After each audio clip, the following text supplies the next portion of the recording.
Welcome to Roast Mortem, a history podcast. And also, we're men.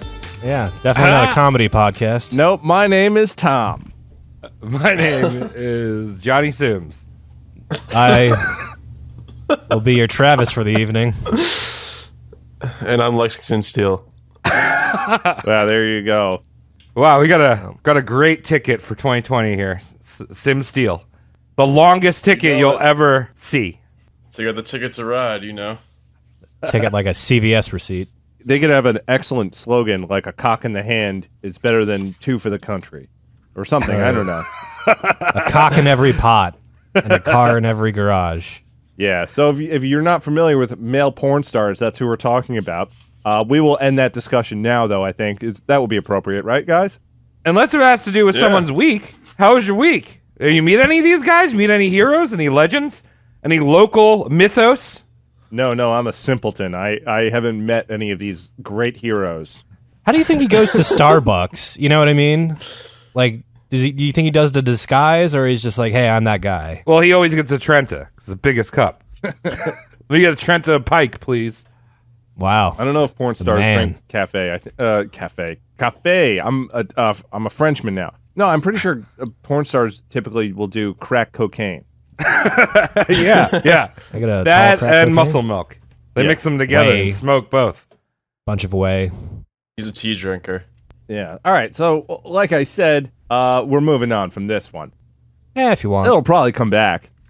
But, Travis, thank you for asking me how my week was. It was excellent. Next. That's it. That's it. That's all you want to do.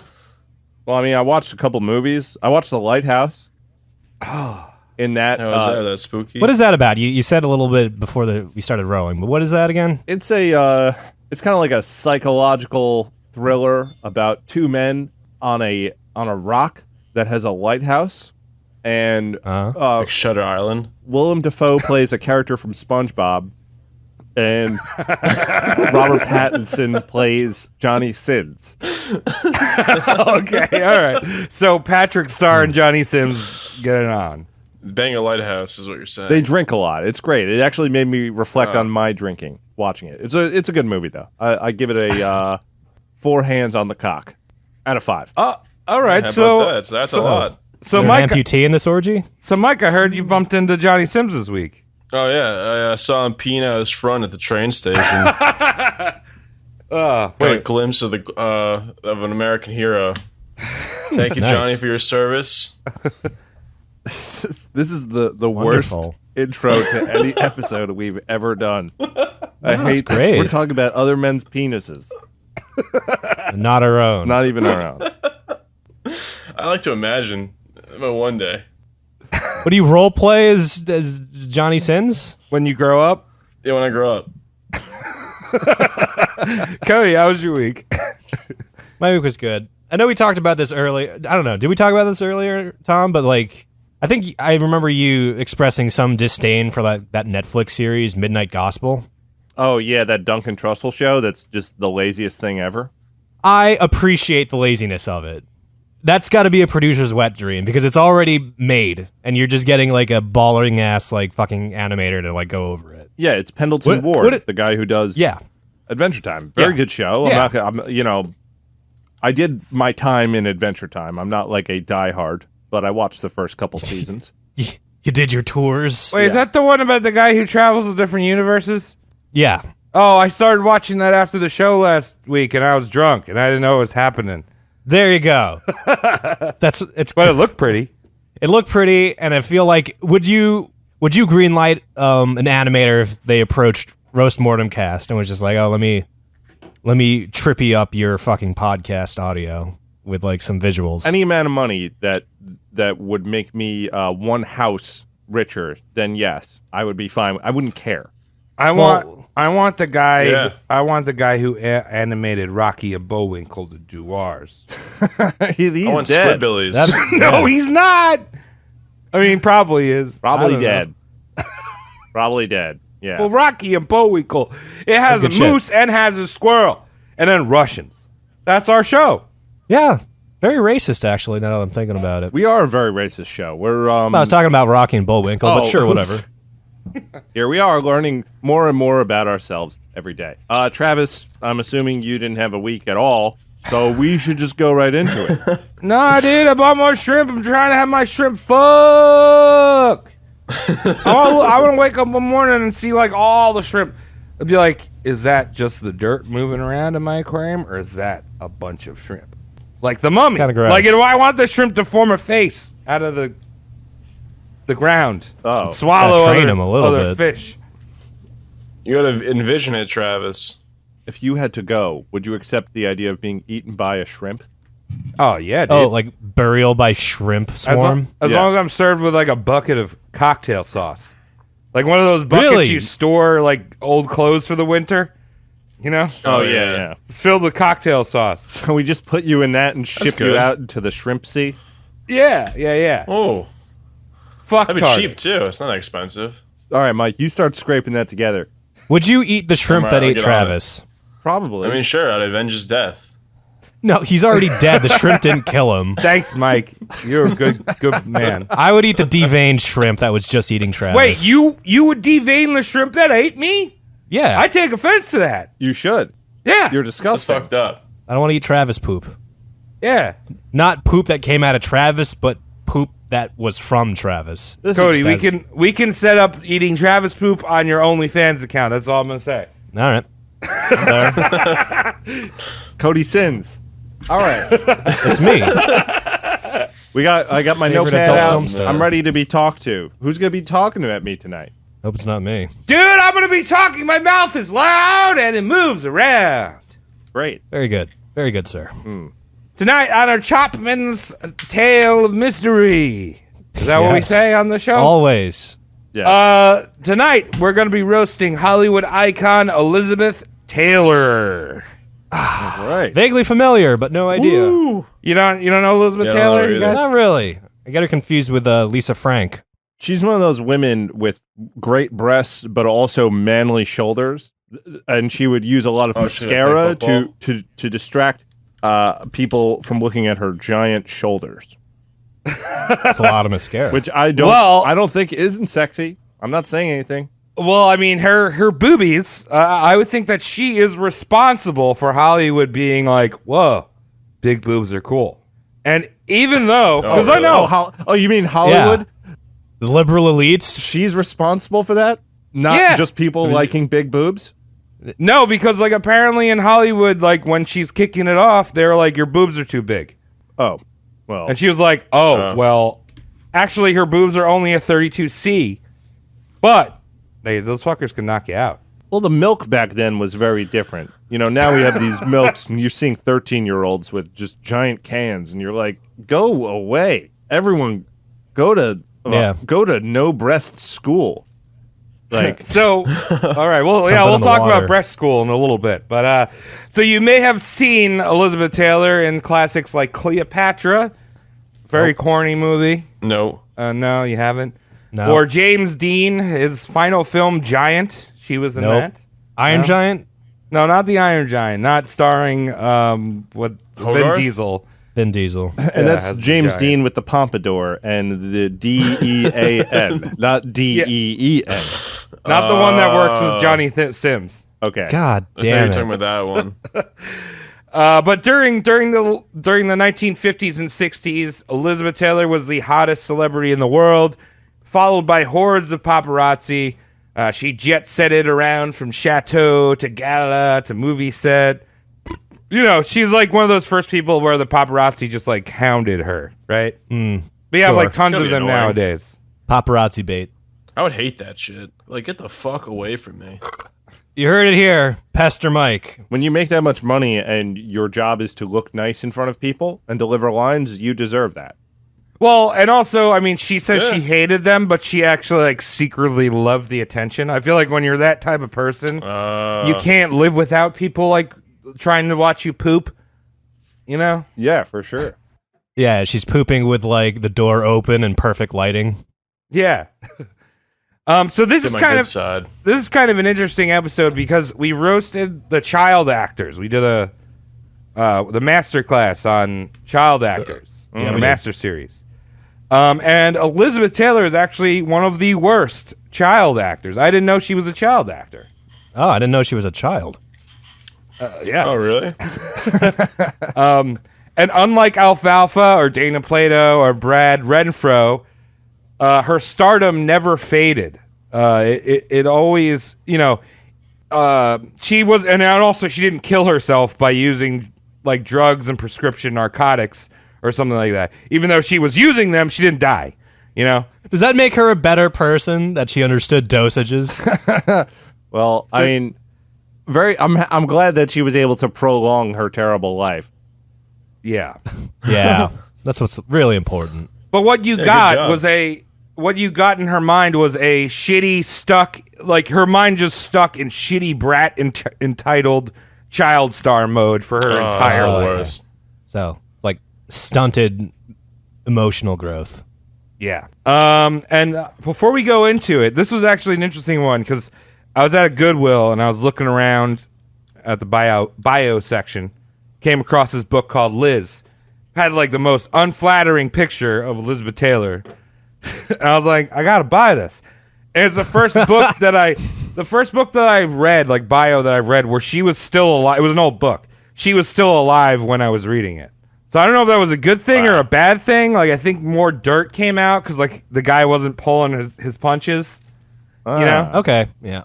Oh, and also, we talked about movies. I tried to watch. There was a movie that came out in 2012 called Liz and Dick, starring what's her name, Lindsay Lohan. Johnson's? Oh, Lindsay Lohan played Elizabeth Taylor, and the guy from Defiance was her lover, Richard Burton. oh, what's his name? Grant Bowler. Yeah, I got about 20 minutes in, and I turned it off. It's Good for you. fucking terrible. Nice. I mean, what are you saying? That Lindsay Lohan isn't an excellent actor? You mean she wasn't delivering the performance you were asking for, Travis? Or perhaps had built up in your mind? Because every time I go into a Lindsay Lohan venture, I am expecting nothing but the finest quality of entertainment. I guess you can call it that. But yeah, I'm ready for Yeah. it. So you're saying she wasn't doing that, to be clear. No. Okay, that's a shame. If you want to torture yourself, watch Liz and Dick. It's terrible. But let's jump into it. Might do So, that till later tonight. yeah, go for it. I paid $5, and it was a waste of $5. Wow. Damn. So, Our podcast is free. Elizabeth Rosamond Taylor was born February 27th, 1932, in London, England. Uh-huh. And you're like, oh, I thought she was all American. Well, she Fucking was. posh. Because she was born to Kansas, born and bred Sarah and Francis Taylor. America. Kansas. Yeah. Now, Mike, it's not just America, it's Kansas America. That's as, Yeah. that's as heart of America as you get. They brush with corn spuds. Corn spuds? never That's been not a there. thing. You're not missing much. It's flat. The weather's weird. Oh, Can you imagine? Yeah. is that what Kansas looks Tornadoes and shit. I don't fuck with tornadoes. That shit's scary. Yeah, that Tornadoes fuck with you. like? Elizabeth was a hairy baby. She was covered in long black hair on her ears, on her face, on her back. She popped out like a wet monkey. Nice. Wait, did she play Dunstan in Dunstan Checks In? Yeah, she actually just shot out of the vagina onto the set. And Wow. the camera just followed her. And Yeah. just like, as her body Really? flailed around, they did the movie. Her hairiness was something that she combated her entire life. But secretly, it contributed to one of her most gorgeous attributes. She was so hairy that she had a genetic mutation Yeah. in that she had 2 sets of eyelashes. Freaky. So while most chicks put on mascara to like make their, lashes long and dark, she didn't have to do that shit because like didn't have she to. got 2 of them. Mutant. Wow. Yeah. Lucky. But that was like her big draw, besides the other draw that you just could look down a little more and see the things. But the big Yeah, draw okay. was the violet eyes, Camera picks up 2 things, your eyeballs and how big your boobs are. Right. As a So- person who's an editor. So her father, Francis Taylor, was an art dealer and had a gallery on Bond Street in London. Her mother, Sarah, was a retired stage actress who had recently converted the family to Christian Science. Gorgeous. Nice. Yes. Okay, cool. The Taylors did pretty well. They were well-to-do in London, probably because Francis was selling his art to the upper crust. Which I actually learned something about the term upper crust. Do you know where that comes from? It confuses me, no. So when you were a knight in England, like back in the day when they made the bread, they make fresh bread for you every morning. The knight would be served the top part of the bread, which was cooked the most. So he was the upper crust of the bread. Oh, that's weird. Because nowadays I think of pizza and it's just like, oh, you're the crust. Like that's the shitty part. People, I see people eat an entire pizza and just throw the crust in the trash. I So, love the crust. unless it's stuffed. Nah. It's gotta be a good pizza to get the crust. I know what you mean though. Oh, you mean like Pasquale's Pizza? Delicious. Remarkable chain. Domino's? Elizabeth and her brother Howard attended a private school and picked up a strange British accent because, they're being taught, Oh. by a British teacher, but their parents were from Kansas. That's awkward. Behind every child star, there's a crazy mother that's trying to relive their failed dream through their child. Sure. Happens a lot. Happens with too dads. often. Be like, Johnny's going to be the best football player. He's going to touch so many footballs down. Yeah, what's Johnny's last name? Sims. Dad, I want to be an actor. Yeah, he's going to be an actor. You punt this goddamn football. So right from the start, Sarah had started to breed Elizabeth for the Starlight. She was like, "You're gonna be an actor or some shit." Oh, So great. Elizabeth enrolled in the Vicenty School of Dance for ballet. This very same school that Queen Elizabeth and Princess Margaret were enrolled in. Yay. Later, Sarah would say that her kid learned dance with the Queen of England, but in reality, the Queen and her sister did private lessons in Buckingham and never went to the dance studio. They were too upper crust, man. Yeah. They were just the sesame seeds, Yeah. Ugh. Anyway, Elizabeth sucked at dancing. She was short, stout, and hairy, not a ballerina type. Ballerinas, opposite. you need to eat like 3 leaves of iceberg and then throw up 5 minutes later. Elizabeth Yeah. loved to eat. They're chunker.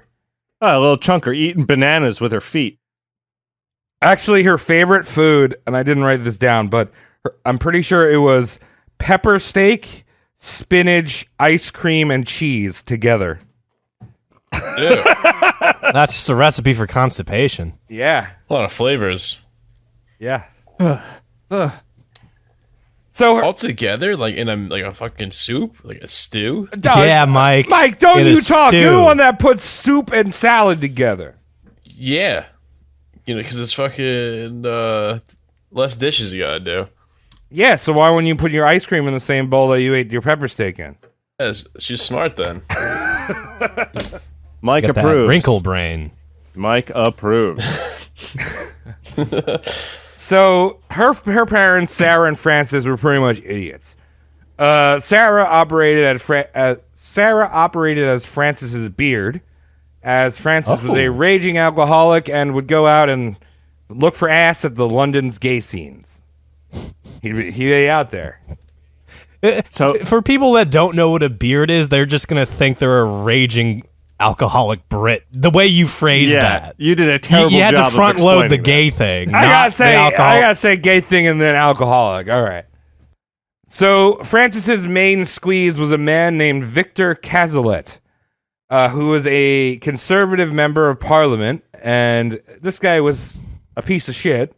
He backed Spanish dictator Francisco Franco, who killed a lot of people in the Spanish Civil War. And he had this to say when he visited a Nazi concentration camp in 1937. So back in the heyday of not like post-war, we saw George Bush go there and like, them big ovens.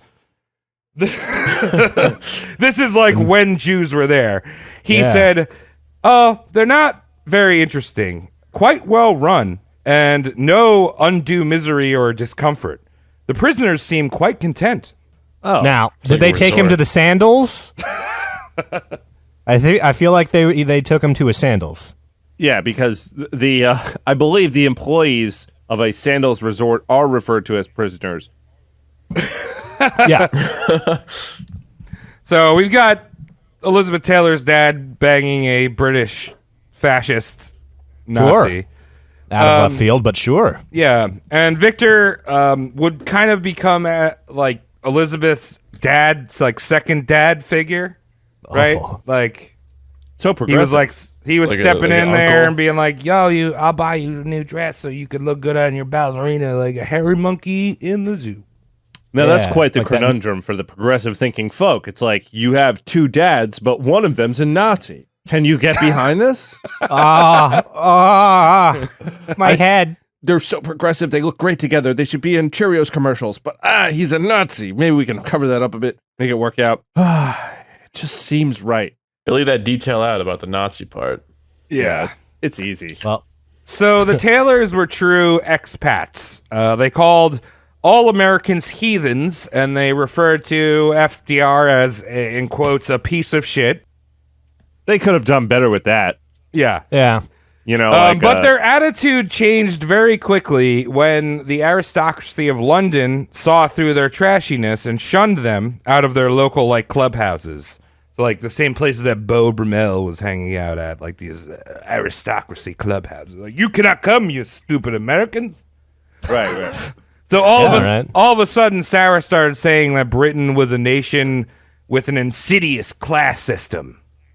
And when the Nazis started bombing London, the Taylors packed up their little art business and headed back to the United States. I mean, it makes sense because you don't want to get your art bombed. Smart.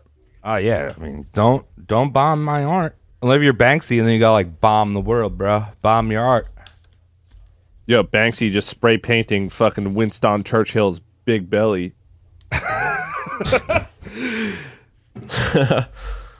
That'd be a cool series if we found out Banksy was also a time traveler. And he's like just doing shit on like Neolithic caveman walls. I like that idea of like Winston Churchill waking up with a cigar in his mouth. Like, Oh, I forgot to lit this. that was a good night's sleep there. I'm political art. No! Why is there a rat on my belly? Someone skin Winston Churchill. We need to sell that. Yeah. Does anyone have the pelt of Winston Churchill? Do you wear like a hazmat suit? Yeah, that's how I stay dry. Aboard the transatlantic liner Manhattan, 7-year-old Elizabeth Taylor became inspired by the movie Little Princess, starring Shirley Temple. Okay. She told her Aw. mom that she wanted to become an actress. And that was like music to Sarah's ears. She's like, oh, hell yeah, this is what I want you to be. Gasmed in front of her daughter. Yeah. Make some money. So the Taylors moved to Los Angeles. Oh. Cool. After they arrived in New York, they went across by train or whatever the fuck they did. And they were in Los Angeles, and Sarah had little Elizabeth auditioning for all the roles in the Hollywood town. Why not? Show up. If you have a cute enough kid or stunt monkey, you might get a job. Ah, Stunt Monkey. That's a cool band name. Elizabeth did some screen tests. And, back then when you're a child actor, you're just like, I don't know, can they sing? Can they dance? What do they do? Back then you had to be able to do everything. Like today, Yeah. you're able to just be like, oh, I'm an actor. But back then you had to be an all-around entertainer. Well, yeah, if you're a child star threat. today, they're like, how does that kid look in a suit? Right. Cool. How many followers does it have? Yeah. Does it have? But back then, you got to do tap dance, you got to sing, you got to laugh, you got to boop, boop, boop, boop, boop. I mean, you saw that with Alfalfa, right? He was like singing in Times Square or some shit. Cabaret. He was so bad at the singing part that they made a gimmick out of that because they always ask the kids to sing. They want to make sure they can sing. So Alfalfa's like, Yeah. sure, I can sing. What were those songs he said? He used to sing Figaro. Figaro! Right. And they were Yeah. like, well, this kid Good. fucking sucks. Let's laugh at him. Yeah. Yeah. So Elizabeth couldn't sing as well. She had a shrill, out of tune voice that she couldn't act either. She pretty much couldn't do anything. She just stand there, a hairy monkey. And one casting director at Universal Studios said literally this: "The kid's got nothing except for her eyes, but they look too old. It's not meant for a kid's face."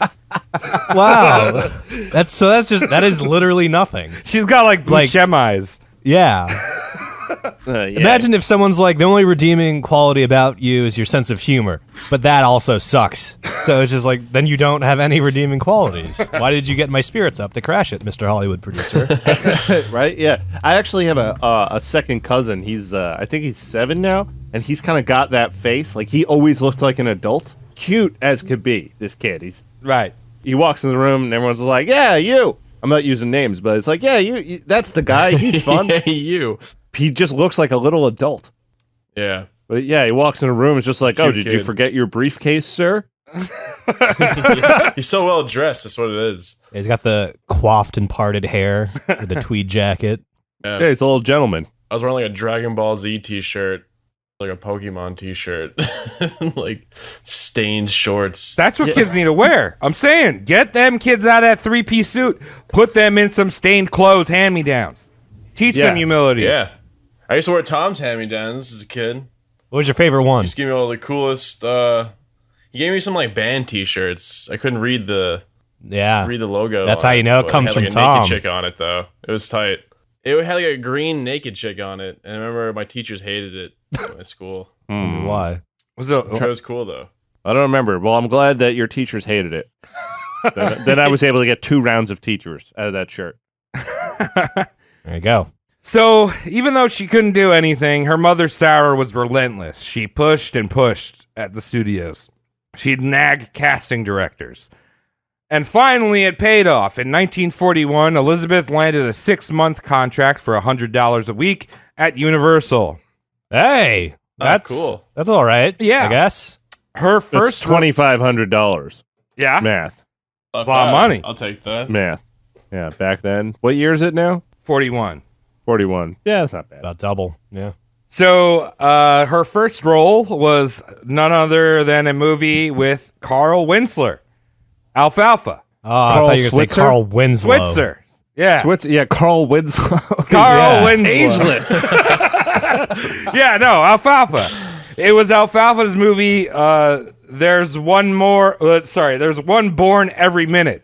And this was a picture that was meant to bring Carl out of child star realm and into, like, regular actor, but things didn't pan out. Adult, yeah. Yeah, well, we know if you listen to the Child Star one, you'll realize that he just turned into a dirty dog man. Yeah. I love that. That tickled me pink when I first found that out. He was dirty. So Elizabeth Taylor was in that. I don't know exactly what role she was, but she was in Alfalfa's breakout movie that turned into a dog person. So after this movie, Universal canceled her contract on her 10th birthday. They're like, gosh, she sucks. She fucking sucks. What a fucking West Coast move. I love that. Oh, man. You've done a great job. Get fucked. Do you know what the word fucked means? 10-year-old? Get that. So then there was a brief window where Elizabeth was actually a normal child. She made friends, in the neighborhood, because I feel like when you're a child star, you just don't live a normal life. You're just basically a little thing that makes money for your parents. Wait, Yeah. do you mean to tell me that my favorite Disney stars were not kids I could relate to? Yeah, that's so Raven. More like, who's Raven? What are you doing with my life? Get gacked. I like when Raven, a few years ago, went public and saying she doesn't identify as a black person. That was very funny to me. Did she see that? I don't either. Well, she is a black person. So Oh, that's the oh. issue. Oh. She tried to say It's she was an American. issue that she's black, Tom? No, it's no issue. I just think it's funny that she went out of her way to say something like that because no one gives a fuck about her. And the first thing she says when she gets a little spotlight on Ellen is like, hey guys, I'm not black. I'm an American. Everyone's like, well, you dumb. You're an attention whore. And I can everyone's just like, see and Ellen everyone's like- saying that directly. Everyone's like, you're so Raven. Ah, there it is. Even though she's like That's so 30. Raven. And Ellen threw in a broom closet afterwards and beat her up. And well, So anyway, she lived a normal life. She was actually a big Bobby Soxer. Love that jello-eyed Sinatra. Swooning and crooning. What the fuck? Bobby Soxer? Is that Yeah. what it is? yeah, that Yeah. was a whole movement of Sinatra fans. Sounds dirty. Yeah. It is dirty. Well, it was one of those, like, we're selling sex without selling sex thing. Girls wearing shorter dresses almost over their knees at this point. Very scandalous. But they got High socks socks. on. My lord. Yeah. So all these friends in this normal night life, she dropped like hot rocks the second she got famous. And this is how she got famous. All right. So Segways. eventually, the Taylor family gained more and more clout in L.A. And they would gain connections here and there. You know, Francis is still dealing art that all these like famous people want to buy. Okay. And Elizabeth got another role in the movie Lassie Comes Home, which was one of the Lassie Wow. movies. Oh, cool. Yeah. How many lassies do you think there were? Because you know that dog has a max like shelf life in Hollywood of like 18 days. Yeah, I know mean, what they're I mean? feeding it like petroleum and shit. Cigarette ash. Cigarette butts. Keep it going. Yeah, they're trying to. New dog, please. So apparently during the shoot, Sarah would stand behind the camera and make hand signals to Elizabeth on how to act. So essentially, the dog Lassie played a better actor than Elizabeth did. Oh my god. Yeah. Wow. The dog's not taking coaching. Yeah. Wow. That's pretty bad. So from Lassie, Sarah did the. Sorry, hold on. So from Lassie, Sarah did the typical child actor thing and made Elizabeth do tons and tons of commercials. Commercials for Lux Soap, Whitman Sampler Chocolates. You've seen those ones, I think. Woodbury Cream. What is that? I don't I've know seen what that Woodbury one. Cream is. These are all like 40s, I don't know, staples. Asbestos. Yeah. They all had I asbestos. I need that in them. Woodbury cream. It's all Watch John asbestos. Sins. She also landed a part in a movie called Jane Eyre, starring alongside Orson Welles. And Orson attended her 15th birthday party and had one of the creepiest things to say about Elizabeth Taylor. He was a creep. Unlike, and this is what he said, unlike other figures in Hollywood, I have never found myself attracted to young girls. I consider them off limits. But Elizabeth Taylor is something that transcends age. I lusted for that girl and felt for the first time in my life that I'm a dirty old man. Oh. Oh God. I just like He's like, I just like the phrase was used, young girls are off limits, comma, but. Nothing good happens after that fucking comma and but. right? God. Should Yeah. jail it. I mean, a more lighthearted version of that would be like, I'm not gay. I never have been gay. I don't associate that. Huh. But when Sure. I see Johnny Sins, Oh, the American hero. Yeah, so Gay it's for like, pay. dude, I don't like young women, but like, guess what? I pork her. I am 45. Yeah. How could you say something so controversial, yet so brave? So MGM acquired the rights to Elizabeth's favorite book at the time, a book called National Velvet. This was one of those teen trash novels where and it's about a young girl who wants to become a jockey, horse jockey. Okay. So Oh, cool. I don't know. I guess it was like the twilight of the time or whatever. Is there something that stops young women from being jockeys? They're women. Huge 15-year-old boobs. You Yeah. have no chest. Well, there you go. So this is, I mean, like, this is the 1940s, and being a jockey apparently was just as cool as being a werewolf or a wizard. Or a bowler. Or skater. So Ooh. this movie was going to be a box office hit, and it was going to be a big one, and Elizabeth was determined to get the leading role. So she walked into the audition and said to the casting director, "You need not look any longer. I will play Elizabeth, or I will play Oh. Velvet." Presumptuous. Yeah. Wow. Did they give it That's to how her? you do that, though. It's a bold statement. So much Johnny Sims. What the fuck? I was gonna see who broke first and reacted to the fucking torrent of Johnny Sins in our goddamn Skype chat, but whatever. Well, yeah, he would make a good live action One Punch Man. That's the only He person I would. can think of. I gotta stop now. I'm out. I'm tapping out. So where she walks in, she's like, "I will play Velvet," and the casting director Lucille Carroll was like, "Look, you're 11 years old. Character Velvet is an adolescent teen, and she's developing. You got no boobs, so sorry." You got no boobs. So, what? She just revenge grows boobs or something? So Elizabeth told Lucille, "Don't worry, I'll have breasts," and she stormed out of the office. Wow, so she found a genie or something. Well, her genie was a woman named Elizabeth Whitney, who was an LA socialite. That's all I could find out about her, so it was just a waste of space person. Fucking genie. They probably met through some of the parents' soirees they would hold. And Whitney's like, "You want boobs? We're going to grow you boobs." And then she put her on a boob regiment, What? That exists? complete with fast grow creams, a huge serving of country breakfasts every morning, and a book that was dedicated towards chest developing exercises. And I don't know the details of this book, but it involved a rolling pin. Well, fucking- my imagination is everywhere. Rolling pin them boobs out. It was probably more like holding a rolling pin between your boobs for as long as you can throughout the day. Oh, I mean, I'm asking. gonna try that later. I gotta ask for a friend. Does it work on penises?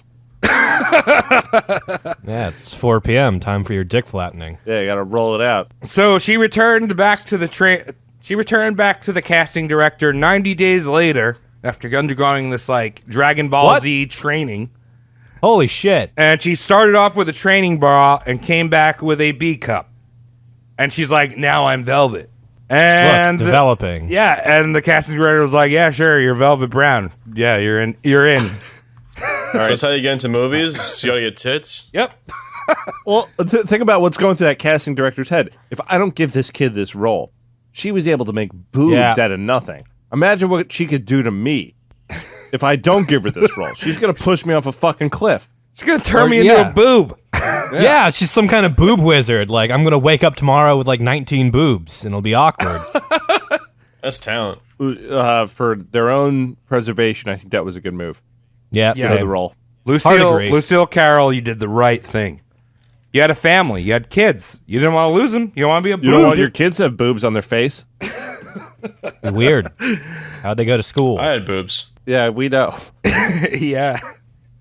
Don't describe them to us again. No. Pancakes, remember? Oh, yeah. Okay, so Elizabeth is doing this movie called National Velvet with Mickey Rooney.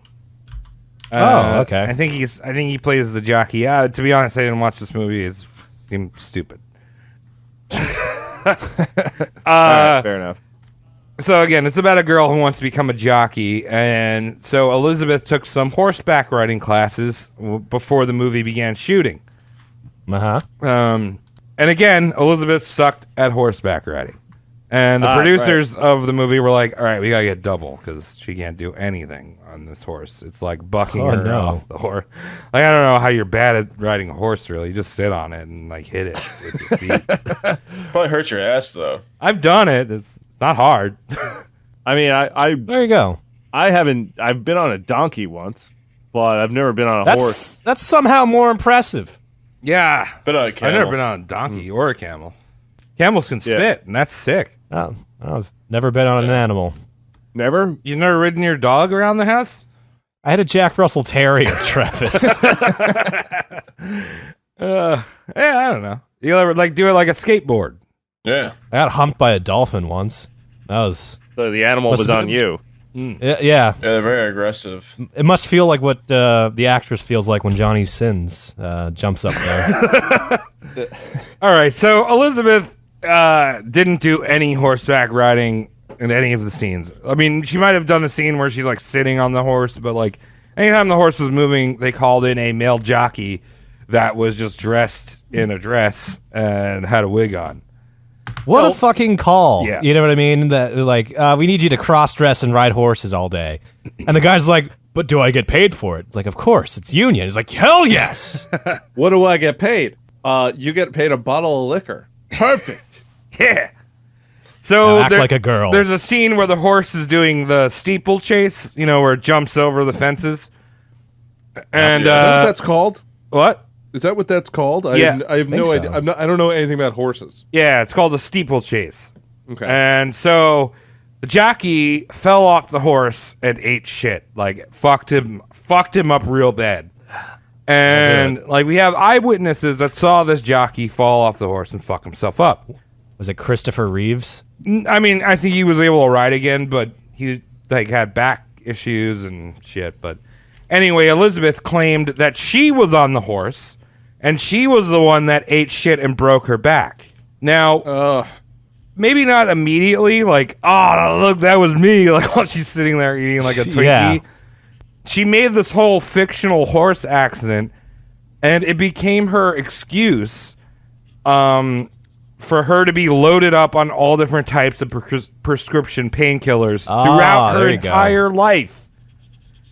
Wow. So every time someone's like, I don't know, Smart. you might need to chill on those perks, Elizabeth. She's like, oh, but in National Velvet when I was like 15 years old, I fell. But she was 11. No, she's 15 now. Now she's 15? Oh, wait, is she 11? I don't know. I don't know. You said she was 11 before. Oh, yeah, Did she she's play an 11. 11-year-old? Yeah, I was talking about when she was 15 with Orson Welles. Right. And so now you have this jockey laying down on the floor pointing at this little girl going, see what you've done? You could have learned to ride instead of growing breasts. Priorities, bitch. Yeah, right? That's selfish. So, yeah, throughout Elizabeth's life, she became a huge junkie. In terms of prescription pills, she became an alcoholic. She was guzzling back champagne and vodka. Those were her things of choice. Ooh. But everything comes back to the National Velvet, which when we have actual witnesses that were like, she wasn't on that horse. Like, she didn't fall. Now, another thing about Elizabeth Taylor was that she was a hypochondriac. So that was another way she could get prescriptions. She was like, I feel sick. I'm famous, so give me drugs. Yeah. Okay. So I did notice on Wikipedia it mentioned that she had sclerosis of the back. But I wasn't able to find that out for real. Like, I don't know if that's real or if that's something she just said. Like, she did have back problems because she had big ass titties, but like, Titties. Yeah, You know. titties. Don't forget the titties. yeah. I heard they're heavy. Yeah, it's heavy boobies. So, National Velvet became a big success, and Elizabeth Taylor becomes MGM's star girl. And all of a sudden, she had fan clubs and leading roles and a never-ending shoot schedule. Wow. Now, if you were a contracted star with MGM, and I think this still kind of happens today, you went to school at a special school that was on the studio. Right, so like the studio had a lot, and it was like, all right, all your child stars, you're just gonna learn here for your education. Yeah, because they wanted to be able to have them on set. Yeah. So she never really kind of got educated. There was a lot of people that were like, she was kind of just an airhead her entire life. It was like, I'm sure MGM wasn't hiring the best teachers. I don't see a lot of child stars exactly developing their minds fully. Maybe they are creative or something like that, but overall, like, I could see them being pretty poorly rounded. Yeah, and Taylor developed this childhood sense of romance, something that she never grew out of. Like one of those giddy little schoolgirls. She wanted to fall in love and get married. And getting married became, like, her most important thing in life. What a bad character motivation, even though it's a real living human being. So you shouldn't define yourself with like shit like that. Yeah. Like the dude equivalent would be like, I want to be as strong as Goku. But I want to have sex with as many girls on camera as possible. Yeah. Wow. They're just... Like John. Like who? Yeah, like our pal John. Yeah, John. Yeah. John. So just a little spoiler here. Elizabeth Taylor was married 8 times to 7 men. That's Sheesh. it's a hat trick and a third. Yeah. Or 2 hat tricks. Was and it a third. them divorcing her or her divorce? It's a mix. Yeah. You know. Did they Always get is. any of her money? I think she always kind of came out on top. I had a feeling. Because she looked for men, and we'll get into this. She looked for men that spoiled her with jewelry, pushovers. expensive jewelry. Sugar Ooh, daddies. Shiny rocks. Even though she was probably making, with most of them, she was making more, if not the same, same or if not more, more amount of money. So now she's in the spotlight of the paparazzi, and they're, all the gossip rags are like, oh, teenage flings, what is she doing? Blah, blah, blah, blah, blah, blah. One very particularly creepy proposal, in terms of asking for the marriage, came from the crazy rich Elon Musk of the 1940s, Howard Hughes. So we have to go into him someday, but Howard, who was in his 40s, offered Elizabeth's parents $1 million to marry their 16-year-old. It's like, I will give you $1 million if I can fuck it and put a ring in it. Oh, In it? Oh my god. Wait, why is the ring going inside the being? I don't know. It's how it's used. oh Well, no. Marriage is weird, Cody. Terrible. So Elizabeth's first love was to one of her co-stars, an older gentleman named Montgomery Cliff. It's always good. Yeah, Montgomery. Always Yeah, good. Montgomery was about 10 years older than her, and Elizabeth got hit hard with the love bug. She'd start writing him love letters, and obviously she'd leak them to the press to be like, "I love this man. I want that's to the marry worst. him." That's the worst. How old is Elizabeth Taylor right now? She's about 16, She's about 16. So Montgomery Great. is 26. he looks 26, but Montgomery is one of those names where you're born at 23 or so because you don't have a childhood. You just kind of wait there in the closet, and then when you're old enough, they let you out. Yeah. Montgomery. That's They such check. an old They check how much person name. sideburns you have, and then they let you out when you're sufficient. Yes. So Elizabeth actually proposed to him. Something that didn't What a happen pussy. back then. She proposed to him, and then Monty had to level with her and was like, Liz, I'm gay. Don't need that. It's the only kind of acceptable gay joke today. Yeah. So that was one of the things that was a reoccurring theme with Liz, is that she used to chase after gay men, or maybe bisexual. I feel like most of them were gay and would just sleep with Elizabeth Taylor because it was Elizabeth Taylor. So in terms of Monty, She had those manly arms. Yeah. She had those fucking hairy shoulders. arms that she could that they could grab onto. in terms of Monty, they became keep it warm at lifelong night. friends, and eventually they tried to bone one time, and Monty said that he couldn't rise to the occasion. Wonder what that means. Damn. I mean, we Should have have had a Red Bull. But I drink Monsters. I know, I'm Monster Boy now, too. Weird. Should went in beast mode then. Sorry, take it back. Tom's drinking a random jar. I just drink Yeah. jars of old sauce. Looks that like a will piss make- jar. Yeah. Yeah, jar guys. Yeah, you need to Right. drink more water. If that's your piss. I'm drinking tap water. I feel great. So with Got Liz that shot South Shore tap. with Liz shot down, Monty was like, "All right, I'm sorry. I'm gonna let you in on a secret. You want to relax on set? You should drink whiskey and take bennies." Okay. Yeah, Ooh. bennies. Now- Bennies it's benzdranophine or something. It's just what the Beach Benzedrine. Boys used to sing about when they're popping bennies going down the street. It's an upper. It's a fucking Yeah, it's speed. Benzedrine. Yeah. Oh shit! Is there really a Beach Boys song like that? Yeah. I didn't even know that. Yeah. Poppin' Good stuff, Bennies? Mike. Yeah. Yeah, I mean, every Beach Boys song is about an irresponsible activity. Fun, fun, fun, till their daddy takes a T-bird away. You know how fucked up you have to be to get a T-bird and then get it taken away by your dad? How many civilians you have to run over, how least how six. often you have to come home drunk and call your dad a fat pig. Fun. Shit. Didn't really think about it like that. So- You never think. God damn. Rude. So eventually, Elizabeth met the second in line to the Hilton Empire, a boy named Nicky Hilton. That's just all kinds of confusing. Yeah, so Nicky, like most of the Hilton family, was a completely spoiled waste of space. Nice. And him being Nice. overshadowed by his older brother meant that Nicky just did whatever he wanted off the family dollar. I mean, he wasn't going to get the Hilton business, so he's like, fuck it. Like, I can just do whatever I want. I don't even need to learn how to read, because, like, why should I know how to read? Pro move. Yeah, right. Fuck that So shit. Nicky was illiterate, just like some illiterate rich kid. How dumb do those parents have to be to like tell him when a kid would be learning how to read? Like, all right, kid, you're gonna go to school today. You gotta have a private tutor come over. You gotta learn how to read. Also, keep in mind that you gotta get none of the family property because your brother's getting it. All right, have fun today, kiddo. Like, how does he have the information where he's opting out of reading? Like, who knew when you're reading? What do you know about your life? Right?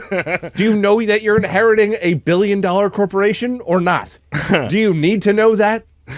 So Elizabeth and Nicky only met a few times, and then Nicky proposed. He popped the question. This was possibly due to some pressure from his old man, even though the Hiltons did not approve of him marrying an actress. That's so weird. Like, marry this actress even though we disapprove. Yeah. Yeah. You fucking waste of space. Why would you marry this waste of space? Yeah. Do it already. The thing was that because Elizabeth had only met Nicky a few times, she had no clue that he was actually a functioning heroin addict and also a violent drunk. Uh-oh. God, this is just the best of Hollywood right now. Yeah. But the thing she did know was that he had a big dick.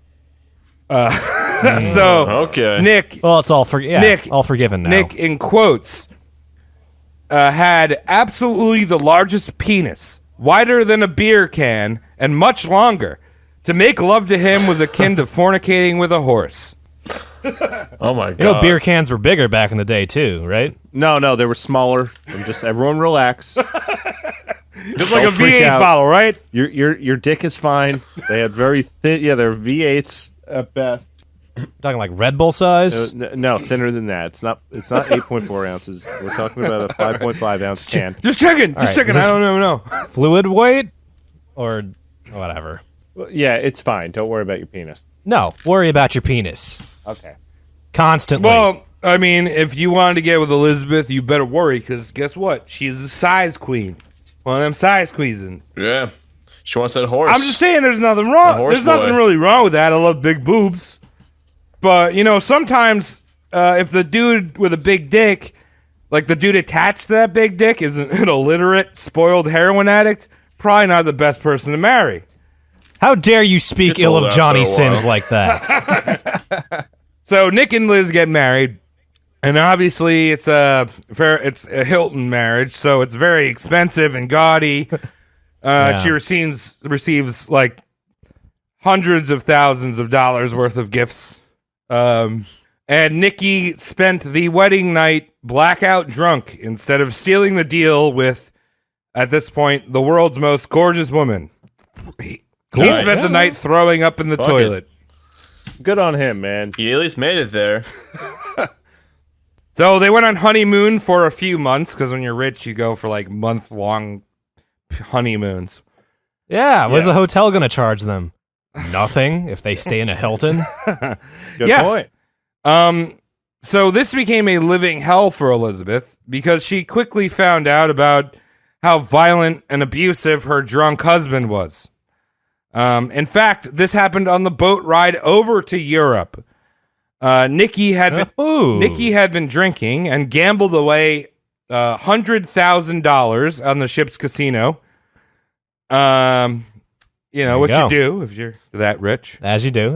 Then he came back to the room, the stateroom they were staying in, and he was like, "Where's my wife?" and Okay. she was in the shower at the time. So he walked over to the shower and punched her in the stomach, and then walked over to the bed and just went to bed. Nice. Oh, it's nightcap. Yeah. Yeah, that's Really? really. Teach her a lesson. About doing what? About what, Mike? About nothing. About showering with the door unlocked? About be careful who you marry. That's all I gotta say. Oh. Be careful you're gonna what be- you wish for, because you're just Punch in the not get stomach. drunk. Before you're like, oh my God, Travis, you're roasting a victim of abuse. This is an abusive relationship. Elizabeth was also spoiled, violent, self-destructive, just as much as Nikki was. And the rest of the honeymoon was kind of the two of them getting wasted, puking in the many fountains of Europe, and avoiding each other. Hot. That sounds There you awesome. go. Yeah. Yeah. Nikki spent his time drinking and gambling away hundreds of thousands of dollars, while Elizabeth matched his spending prices in Italian and Parisian shops. Okay. That's what you do. During their honeymoon, Elizabeth needed to escape Nikki, so she jumped onto the set of an MGM movie that they were shooting in Italy called Quo Vadis. Okay. I'm pretty sure What does it that we mean? all remember that Whoa. one. Yeah, great. It's a banger, real banger. Classic.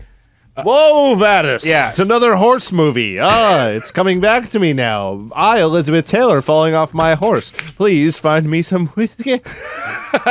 So she went up to the Yeah, I like that one part. she went of up to the movie. director. She's like, give me a minor part just to get me on set for a few days and get away from my husband. Wow. And the director was like, all right, I'm going to give you the role as this Christian martyr, because it was like a period piece from the Roman What the times. fuck? Well, give me a minor role. Martyr. Yeah. Like, how's that work? So this role was originally going to be played by British actress Claire Davids. And Davids, who was pregnant at the time, begged Elizabeth to let her keep the role. Because if she didn't have the role, she wouldn't qualify for health insurance. And this role was nothing for Elizabeth. And Elizabeth was like, Wow. oh, you're overreacting. I'm sure the director will fit you in somewhere else. And no, she just had to pay $1 million to have a baby. Oh, Awesome. well, that's very Damn. sad. Yeah. Good job, Elizabeth. Very selfish. She could have just told her stupid husband that she had the role and then just hung out on set. Yeah, right? But Yeah. also, yeah, what does just she understudy it. think? Yeah. So Nothing. after the 12-week honeymoon, they essentially separated when they got back to the States. Elizabeth headed to Nice. New York and hung out with Monty Cliff. And she was actually staying in the Hilton Hotel. But when the family found out, the hotel handed her a bill for $2,500. Yeah. So then her and That's Monty trashed the place and left. Why would they stay there? That's very dumb. Yeah, right? She seems like a very dumb person Yeah. with big boobs. Yeah. So about a year after this whole shit went down, she met British film star Michael Wilding. It's Wild Boy. Cool. It's like, oh, Wilding. Yeah, he speaks in webdings. So in less than a year, the two of them got engaged and were married in 1952. So where are we at now? Husband number Husband two? number two. All right. Electric Boogaloo. So Michael wanted a wife that would give him children and head. head. Yeah. More important, head. Don't forget it. Elizabeth at this point wanted to get out of the film industry, or so she said. In reality, she fed off of the stardom. Oh, no. So it's always like that. What comes to mind to me is Jay-Z. He's always retiring from rap and then making a debut back. I mean, Slayer's been doing that Yeah. for the last 20 years. They retire every other year and then go on a farewell tour. And then a reunion tour. Carrie King Yep. needs more money for his Jack Daniels. The Jack Daniels reunion tour. You know, he's got a lot of black ink on him that costs money. Many tribal tattoos on that man's head. Yes. I didn't even know you could fit so many tribal tattoos on a man's head. So I Oh, saw yeah, Carrie yeah. King's head. It's almost as wide as Johnny. Yeah. Yeah, very bald. Which of Johnny's heads? So Yeah, so he's like, I want to have a wife that's going to give me kids. And Michael got what he wanted, and Elizabeth popped out 2 children for him. Nice. Yeah. Wow. So now, Good job, Elizabeth. So now Elizabeth is a mom, and she got all that she claimed she wanted. She's going to be a housewife. I mean, this is 50s. Yay. This is like, that's the pinnacle of your career if you're a woman. Yeah, you're doing a great job.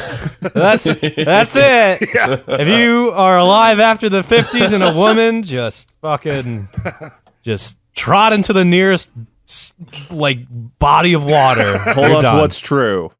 Hold on to what's true. Stay in the house. Don't leave the house. Fold the laundry. Keep it going. Get some Folgers. This is called a microwave. Get some of that Sunbeam so the kids can have bologna sandwiches, Oscar Myers. Keep the mustard flowing. That's your job. I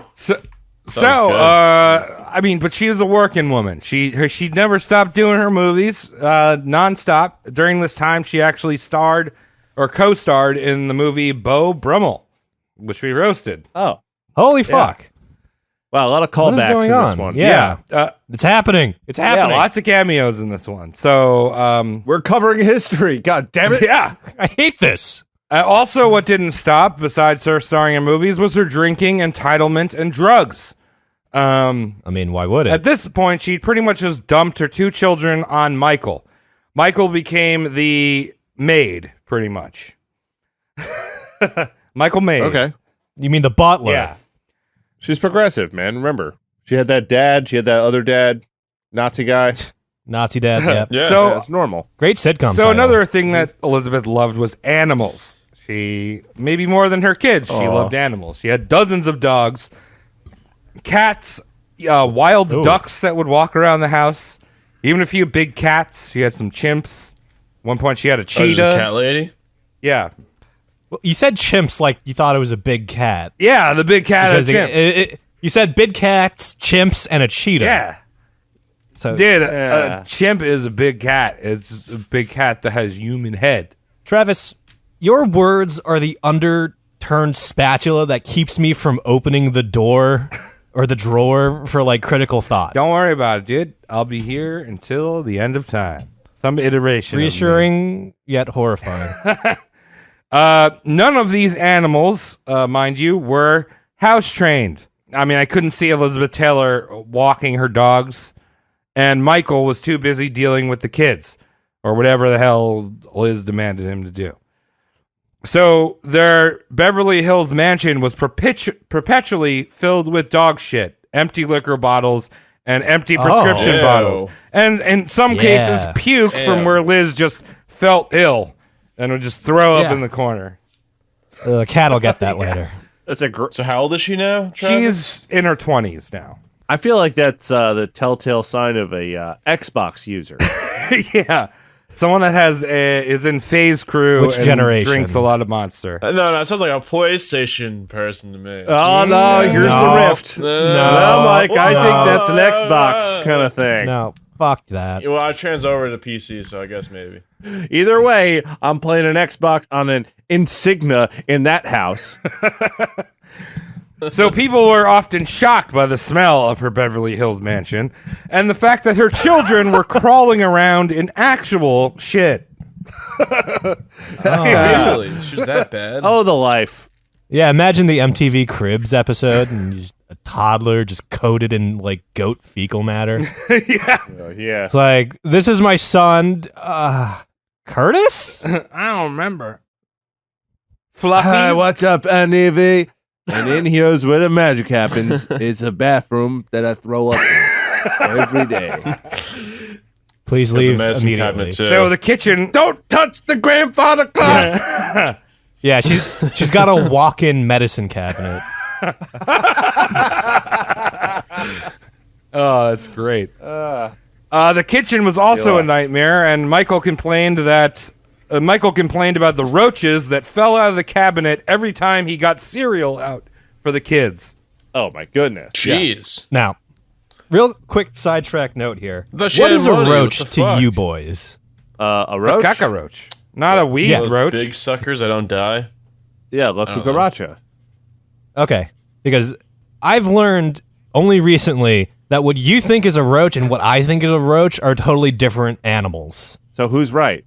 That's the I don't important know. part. We're both called roaches, but like the bugs I'm thinking of, like don't die, get pissed off, and fly at you while hissing. What's a hissing cockroach? Yeah, and I think that's different just because of like my Asian ass background. Well, you got So, like- dragons that'll grant you wishes and shit. I mean, we don't have that. We're white people. We have leprechauns, drunk We got Irish Wonder people Bread. that Yeah. hide near rainbows. Yeah, you can't grant find them your all. wishes. Yeah, our roaches are just pieces yeah, of they'll- chocolate moving along the ground. McDonald's. very Yeah, quickly. they're pretty innocuous, but like I got ones that'll like you'll cut off their fucking head and they'll still come at you. Like Really? they'll take Holy flight and come shit. at you. Yeah. Cody, I don't mean to be an asshole, but Yeah? are you recording this from hell? A little bit. It's hot out today. 50th state, right. hell. Okay. Wait, is it the 50th or was Alaska after you? No, we're 50. All right. Fucking cold and hot. The worst ones. Yeah, look at that. So, You could be in Missouri. yeah, where roaches actually Yeah. or locusts fall out of the sky. Yeah, cicadas. Those are fun. So, also Ew. littering the floor those were her suckers, too. countless designer clothes. Elizabeth would usually wear something once and then dump it on the floor and forget about it. Her closet was always stockpiled with at least 200 dresses on deck, hundreds of shoes, and dozens of furs. And what shocked was good. people is, Elizabeth would go around to these animal charities and animal Yeah. loving thing, but she'd always walk around in furs. It's like, I was just love thinking this about fox, that. especially when it's on my head.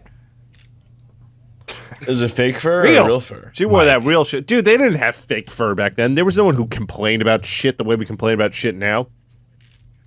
There was lots Yeah. of people who didn't like animal killing, but they weren't so privileged that they were able to go, all right, let's figure out a way to make this synthetic so I can look like those people, but not be one of those people. I need to feel good about myself. Yeah.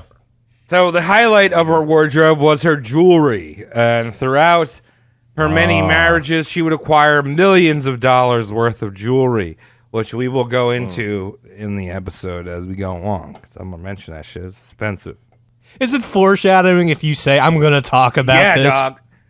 So Michael's kinda. there, always keeping Liz happy, but in reality, he's getting straight cucked. Liz had a thing for fucking the leading men of her movies that she was in.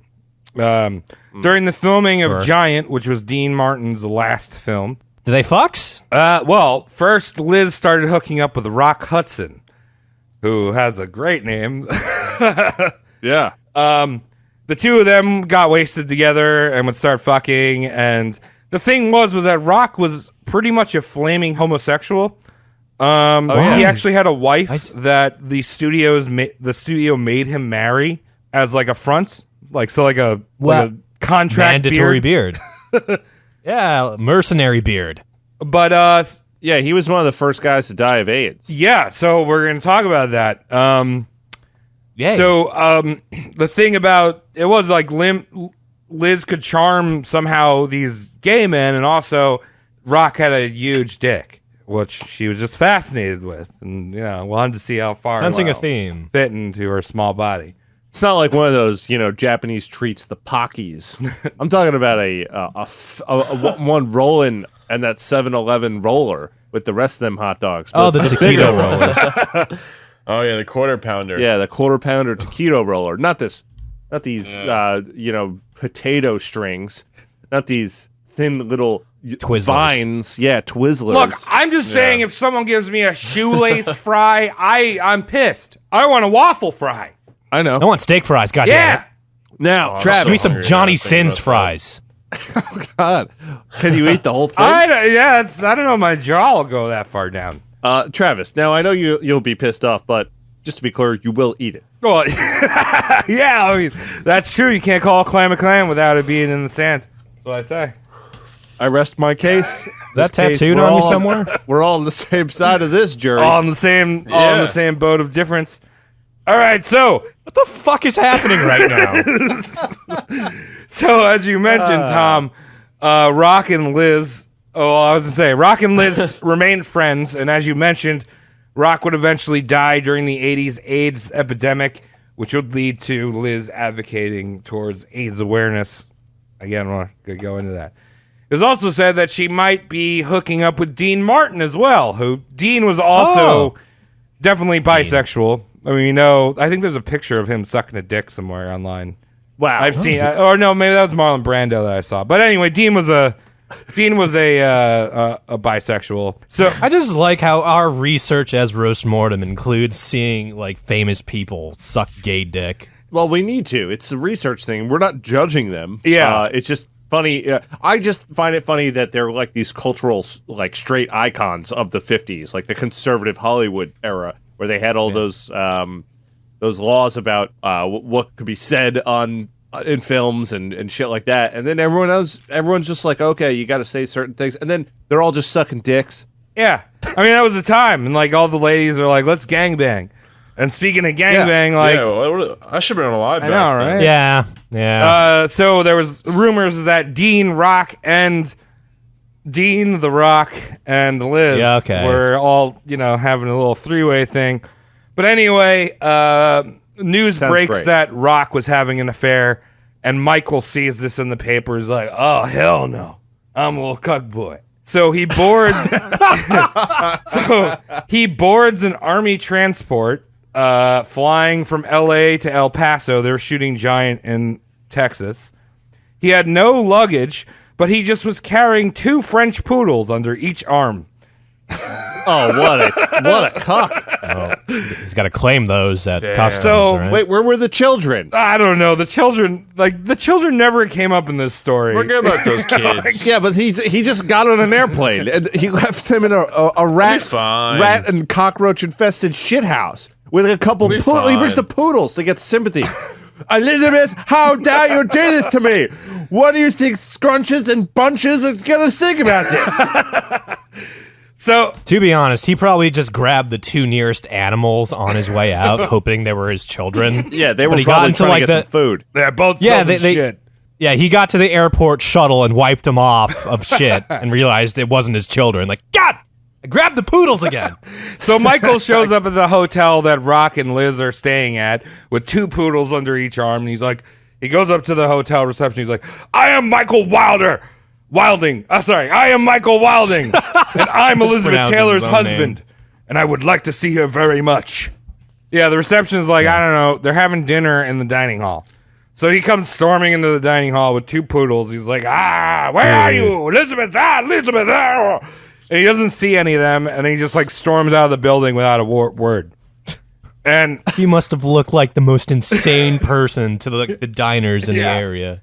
Well, we've all been there, right? Where you're at a restaurant or something like that, and someone who looks poodles like under really, our arms? No, not the poodles, but like that dad or someone who comes in a place and he just talks to the hostess and then like looks around and leaves, and you have no idea what the fuck that guy was doing. It's the only thing you can think about while you're eating your grand slam. It's like, what was he trying to find?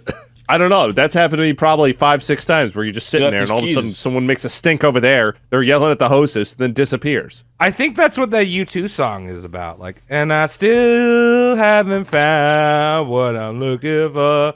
He's like, wow, and my wife, she's cheating on me. 2 for a place called Vertigo. Where's that damn waitress? Yeah, so Michael storms out of the hotel, and somehow word got up to the room that Rock and Liz were boning in. They like walk downstairs and like, oh, what happened? So Michael goes back to L.A. He gives the kids to the nanny, who were, I guess, just walking around in shit, rolling around in shit for the meantime. God damn And it. he went on a bender where he hired a whole bunch of strippers to come over his shit-covered house. And See, ladies and gentlemen, it doesn't matter how much money you have. You're a shitty person if you have shit all over your house. yeah. And the strippers judged him. They weren't the ones being judged. Ooh. I hope a stripper never judges me. Yeah, you're at the bottom of the barrel. And, Something went wrong. They're lovely ladies, but their job is not to judge. So, and when they do, you're fucked. Michael and Liz are on their way out, and Liz actually, after the shooting, went out and hang out with Montgomery Clift, her gay best friends, and she's like, I don't want to get a divorce because I got kids, but in quotes she said, I'm yearning for a strong man to look after me, one that buys me lots of jewelry and will pay the bills. Wow, fuck this bitch. Yeah. Well, that's what every woman's looking for. There's nothing wrong with that. Yeah. That's what I want to provide to a woman. Huh? Yeah, so since moving to LA, Michael his career was kind of in the shitter. You know, Liz was really the breadwinner, and most of that bread was going towards clothes and jewelry, not the rent or whatever, because they're not buying a house. She's still a fucking alkie. Oh yeah, she's on all the pills, just lifelong, fucking drinking everything. All right. So that's why Michael, when Michael was approached to co-star in the film Zarak Khan, he jumped on it. Is that a porn? So this movie was filmed in Morocco, and Liz accompanied him on the shoot. They're like, oh, no, Vicky, let's hang out. But she's been cheating on him at this point, so... Yeah.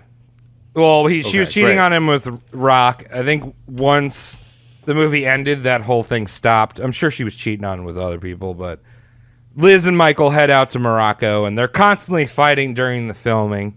And Liz at one point told Michael, stop treating me like your daughter and start treating me like your wife. Because also Michael was like 20 years older than Liz, by the way. Okay. Oh, I didn't know that. Yeah, and they had kids together, so that's very strange to have kids with your daughter. Yeah. It's weird that she thinks like that. So about midway through the shoot, Michael, after a long day of shooting, came home to the hotel to find his co-star, and this is, I think, one of the best names I've ever come across, Victor Mature. No. Oh, I love Victor Mature. So he comes home and he sees Victor Mature balls deep in Liz on their bed. Damn. Wow. You got cucked by someone more mature than you. His co-star. Sheesh. So just because she was caught didn't stop the affair. Liz and Mature were pretty much just openly fucking. And and Michael met up with his friend at a bar to discuss what was going on, because it was all over the tabloids, and what's there to discuss? Michael had to explain it, so this is him talking to his friend. He said, well, Elizabeth had an affair in Morocco with Victor Mature. Openly, you see. And everyone knew about it. I had to play a scene with him, and he mentioned nothing of it to me. No apology. He could have at least said, shit, I'm sorry it happened, but not a word. What is this? The cuck just feels like he gets an apology or something? That's not how he's supposed to cuck me. He's supposed to thank me for letting him do it and not calling the police. He didn't even tip his hat on the way out of my wife. I had to do a scene with him, and he didn't say anything to me. Fuck? If I was betting this guy's wife, I wouldn't say anything to him. Yeah, that rude alpha man. I would have fought that dude. I'd be like, what the hell? I'm gonna fucking work Mike? with him. I'd fucking kick him with punch him right in the face. What's your opening move? A hook, jab? I'd just punch him right in the face. Just punch him in the face. Straight punch, a lot of dude. parts to the face. What you aiming for? Eyes? Him. Well, either way, that's a hilarious part of the complaint. To me, I deserve an apology. Yeah. Yes. I saw you and you said nothing. I saw you twice and you said something. I saw you thrice and you said it to my wife. I saw you 4 times. And that time, you should have said something. I wonder if we... like, You took my bathrobe. Oh, that's bad. So I wonder if there's like a fucking generational thing we're missing. Like, people back in the day are like reading this expose and are just like, oh yeah, that guy should have apologized for cucking that one dude. Yeah, he should have said something to him when he saw him. Oh, sorry for fucking called my wife. You think there's a it's Hallmark called card for that? sharing, sir. Women do not He have didn't brains. even- You must ask. He didn't even thank me for using my underwear, which now have his stinky, stinky penis cream in them. Berry cream. So And I didn't throw them out. They're very nice. I don't know what to do. So Liz headed back to Cali before the wrap of Zarak Khan, you know, the one he's filming this movie for. And Stupid film that no one knows about. yeah, it was a great one. I loved it. It was just as good as the Dragon Ball Z live action movie. Oh. Yeah, great but one. she had an opportunity to hang out with her high school dreamboat, Frank Sinatra. Why does that sound familiar? Frankie. Ooh. I have nothing but respect for that man. Her and the Rat Pack partied together while Michael was still in Morocco. You know, I mean, the guys that like talked about their dicks to each other. Yeah. Yeah. How's your bird? I mean, that's how I talk to you guys when we're not recording. Yeah. So I get it, you know. Yeah. So one thing led to another, and Frank Sinatra put his penis in there. What is that? What did you just put in the chat, Tom? Who is that? All right. An image provoking enough to rob you mid thought. What is that man? I just typed in Frank Sinatra naked. And that's what I got. That's not Frank Sinatra. That he definitely has the eyes. All right. Well, she saw that. She like looked at that dreamboat. She's like, let me see. Let me get that chode. Let me get that chode all up in my vagina. You can shoot all that Sinatra sauce, that gravy, that your mama, you know what I mean? Oh. So what do you call your own stuff? That red syphilitic cum shot. So it's gotta alliterate. So Sinatra sauce, Cody cream. What would you guys have? Tom Tartar. There. Oh, good. I'm get some Tom Mike's Tartar. sub. Mousse. Mike's mousse. Oh, good. Moose. What happened to Mike's milk? I thought that was the easiest one. I like moose though. It's weird. Those are me, Mike's subs. Jersey Mike's subs. So Goes anyway, he shoots his gravy all up in Liz, and the thing is, he knocked up Liz.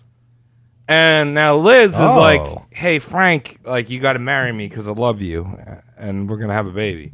Instead, Frank paid for her to have the back alley abortion. Did his mom do That's it? what I was like, maybe he got a BOGO deal or something with his mom. So if you are not familiar with this shit, we did a two-parter on Frank Sinatra. Fantastic character. Who's a God-fearing man whose mother did all kinds of abortions to make money for them. So he actually hated that about his mother. That was the one thing he hated about his mother, other than she was a nagging bitch whore. But so that's why the comment was made. Just let you know. Controversial amongst the Sinatra family. All right, take it away, Travis. So, needless to say, this is Elizabeth Taylor. I don't think the abortion thing came out. That was more like rumor. I mean, maybe. It was like hot goss. But it did come out in the tabloids that, Frank Sinatra and Elizabeth Taylor were hooking up. And needless to say, Michael found out about that one too. So when he came back to L.A., Elizabeth would torment him by constantly playing Frank Sinatra records on hi-fi. And he would just stand it. He would have his hands in the air practicing his acting chops. Misery! You do this to me, woman! He's so smooth sounding. He doesn't know music. The titty bobbers love it. Acting. Use the first take. And then along comes a man named Mike Todd. Out of Mike's. Yeah, Mike Todd Good name. was a producer and con artist. One of those dudes that try to pretend they have a lot of money and then but all of it's backed up by loans and lines of credit. Oh, great. I like those kind of guys. Yeah. Because that's how money should be distributed. If you have Makes the ideas, world you should go be able round. to make money. Yeah, Todd wasn't much of a looker like most of Liz's other affairs, but he oozed machismo. Oh, that's the right way to get rid of your machismo. Yeah. It's an interesting way to say cum. So he was constantly sucking on a Cuban cigar and a speedboat, and, most importantly, he wasn't afraid to beat the fuck out of a woman. Guy kind of sucked. Yeah. Jeez. What'd she say? What'd you have to say to this? So What was her clever Ouch. comeback? Todd was just finishing up the making of his production Around the World in 80 Days. Oh, Jackie Chan? Oh, wait, no, it's before then. Yeah, Jack Chan. Little Just a bit. baby Jack Chan. And he bumped into Liz at some event and completely ignored her, which was something that, Liz was not used to. How too hairy, dare kid. you? In fact, he was paying attention to his fiancée, Evelyn Keyes. you got your fiance. Sure. Hang out with her. Fine. He seems like a nice guy. As this was going on, Liz was filing her divorce papers with Michael, and she got full custody of the kids, when in reality, How's about that? I think she was the least competent parent and just an absolute drunk, and Michael was basically doing everything. Who got the poodles though? Terrible marks across the board because he could have been picking up shit too. To be sure. Yeah. To be sure. So Todd and Liz start hanging out and boning. And, remember, Todd's got a fiance, and Todd's showering her in gifts, which is the only way to Liz's cold heart. He presented her with a $30,000 pearl ring, and attached to it was a letter that said the next one's going to be an engagement ring. Oh. Straightforward. So the next one was, in fact, an engagement ring. It was a 30-carat diamond ring that Mike claimed was $200,000. Well, Mike is stupid. Not you, Mike. I mean, Mike, you have your faults, but this guy seems to be a real I'm a worker. genius. So the thing about this ring, though, was Liz was not the first one to wear it.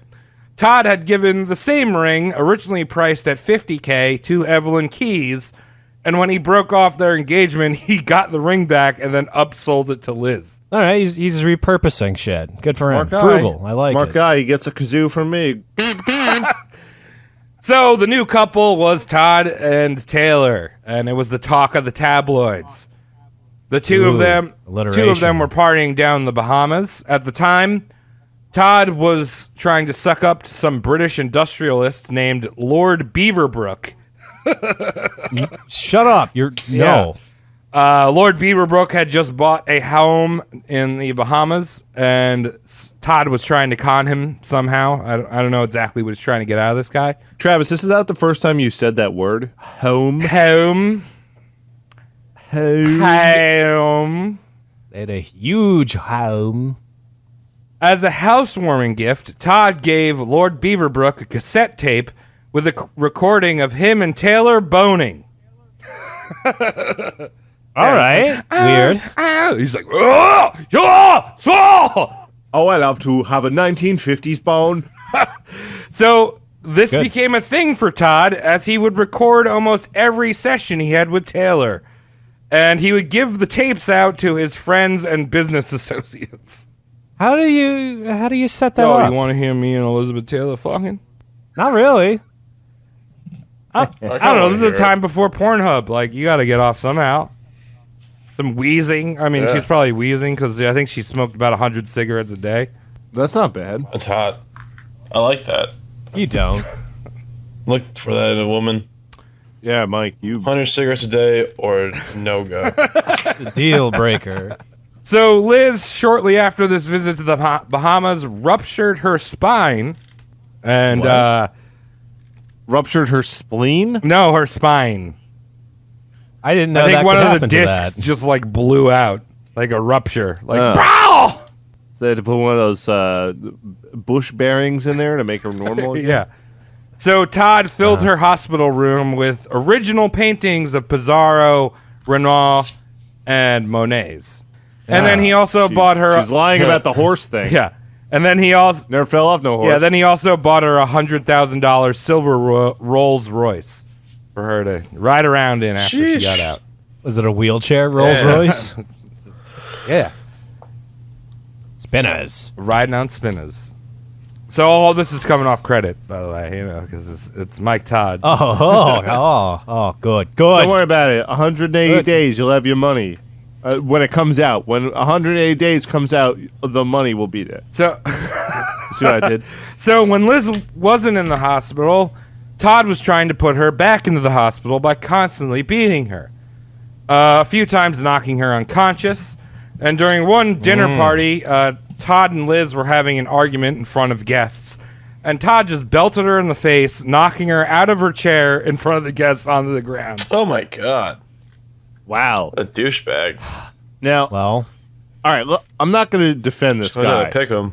But I will say, imagine sitting there watching your brand new giant 8-inch tube television, on your couch, smoking your cigar, when all of a sudden you feel the hair on someone's knuckles grab the back of your neck. You go, oh, those are man's knuckles! You gotta wind up and just blast him. You know, that's what she was probably rocking, because between all the rings, there was hair coming up. She's a very hairy woman. We've discussed this. So, she is, right, the hair has got to be responsible for a few of these alleged assaults. Yeah, there's a hobo or an orangutan poised to strangle me. Right. I must act accordingly. Post haste. That was my wife. I don't want to get into it too much because, like, there's a whole, like, trauma, Stockholm Syndrome relationship type thing. But I feel like Elizabeth was kind of a sadomasochist because she described all of her relationships with her husbands that were abusive as fantastic. And the cuck boys were like, I don't like him, even though, like, they're trying to be nice, Travis, what are you saying? That nice boys are hard to date? Guys who are nice guys? I'm a nice guy. And also, you're canceled now. How dare you say something like that about a woman? Todd would often walk around, just shove his hand down her shirt and grab her tits right in front of everyone. And then scream, as soon as we're done here, I'm going to fuck you. Ooh. Damn. Oh, that's Okay. honesty. Liz was apparently, this is when we kind of get some little ideas of how Liz was in the sack. Okay. She would do that whole thing. I feel like it's very 60s, 50s, where she'd get on the ground and start purring like a cat. Like, Oh, weird. Yeah. Okay. Well, those people Okay. became furries today, and Yeah. they're sick. So it's fine if you are sick. Nothing wrong with being sick. So obviously she had huge tits, a big ass. Guys mentioned that. They loved that. She was short enough to throw around. And dudes that slept with her also would talk about her incredible dexterity with her vagina. Somehow she could manipulate their dicks from the inside. Oh, God. I put it in, and it came out a knot. Yeah. It's Julianne. Yeah, That's so talent. the two of them got married, and Liz quickly became preggers again and had to totally redo her wardrobe because now she's fat, got a stomach. Pregnant. At the Okay, got time, it. Well, she was able to grow boobs. She could definitely grow a kid faster. She could probably cut it down to 6 months. at the time, she was a big fan of Christian Dior and would often be seen wearing a Dior outfit with almost $500,000 worth of jewelry on her. Great. Sheesh. Anyway, the marriage only lasted a few years. Again, Elizabeth said this was the happiest time of her life, with this guy beating the shit out of her. But it ended when Dum Dum Todd purchased a Lockheed Lodestar, which is a 12-seat airplane. He had overloaded it by 200,000 pounds and forced That's a lot of coke. forced the pilot to take off during a thunderstorm. Overweight, the plane iced up at the high altitudes and crashed in New Mexico. And the happiest Was he times of killed? Elizabeth Taylor's life are now over. Yes. Did you ask if he was killed, Mike? Todd was killed. And Liz was devastated. But her kids from Mike Wilding were obviously not, because when they found out, they would walk around the house cheering, Mike Todd is dead. Mike Todd is dead. Wow. Well, think about it from a kid's perspective. You're like, there's this fucking asshole in your house, and he's like punching your mom in the face. Yeah, right. Yeah. I feel bad for that pilot, though. It's just like, you want to take off now? With that much in? Maybe the pilot had the parachute, and he just drifted down as stupid Mike Todd's body was turned into a pankaka. Pankaka! Hopefully. Let's pray that happened. So from that point on, Elizabeth Taylor looked for men, and she compared them to her violent con artist, Mike Todd, going forward. Big condom to fill. Yeah. So it wasn't long before she started hooking up with singer Eddie Fisher, who was one of those crooners, right? Sure. Smooth boy. Fisher had the sexual superpower that he could get hard right after having sex and come over and over again all Oh, night. nice. Reminds me of, what's his Talent. name? Who? Oh, Johnny Sins. our boy. Oh, yeah. Have we talked about him this Very episode? I talented. I forget. don't No. think so. That's weird. This wasn't much of a superpower as much as it was a speed addiction, something that he passed on to Elizabeth Taylor. He's cheating. Yeah, performance-enhancing drugs. Pee in a cup. I need that man's pee in a cup. Why is it white? Honestly, I need to pick up a speed addiction. That shit sounds fun as fuck. Yeah, right? Yeah, this is awesome. So anyway, this was a typical Liz rushing into another marriage, and this time the wedding was going to be different, though. You see, Mike Todd was Jewish, and so was Eddie Fisher. So Liz was like, I'm going to become a Jew. Easy. Anyone can Yeah. do it. Anyone Yeah. can own all of the money. Anyone can rule the banks and the liberal media. Well, You're fucking canceled. yeah, Eddie's like, you don't have to do that. It's really not a big deal. Like, I don't care. Like, I don't think I've Yeah. ever worn a yarmulke. Yeah, the Jewish faith was like, we don't want you. Yeah. But Liz is like, no, I'm determined to be a Jew. I have to become one. So she goes to the Temple Israel in Hollywood, and goes to Dr. Max Nussbaum, who was, quote, the rabbi to the stars. And Right. he was like, you know Wow. what? If you donate $100,000 to Israel, you're a Jew. And so she learns how to bargain. say That offer hello, stand? goodbye, where's the bathroom in Hebrew, and bam, she's a Jew. That's fine. That's all any establishment needs. A little bit of money, a little bit of incentive. She probably went in there asking something real stupid, not knowing anything about Judaism. Okay, I'll take my circumcision. I'll get on this team. And the guy's like, Miss Taylor, you do not need to get the circumcision as your penis was taken away from you by a vengeful God. That works. So the only time she was actually in a synagogue was in Las Vegas when she married Eddie. They got married in a synagogue in Las Vegas. That's huge, Apparently man. you can do that. Well, that drive-through synagogue. You Nice. know, in Brooklyn and I'm sure in Vegas, a lot of the synagogue properties were owned by mafia people. Really? Yes, Everything in Vegas was owned by Moff. that's very true, but it happened here too, and I'm sure L.A. was the same shit. But the mob and Jews get along very well, from my understanding. We got money and Okay. you got Italian sauce blood. Yeah, it's the same Forget thing. about it. So I'm going to fast forward a little bit to the 70s because right now we're in the 60s. But when Idi Amin, well, you know What that the guy. fuck? What the fuck is happening this episode? When Idi Amin took that airplane full of Jewish folks as hostages, Right. Liz went on TV as a Jew and said, she was like reaching okay. out to Edie. She's like, I will exchange myself, a Jew of greater value, for all the hostages. There's a ranking system?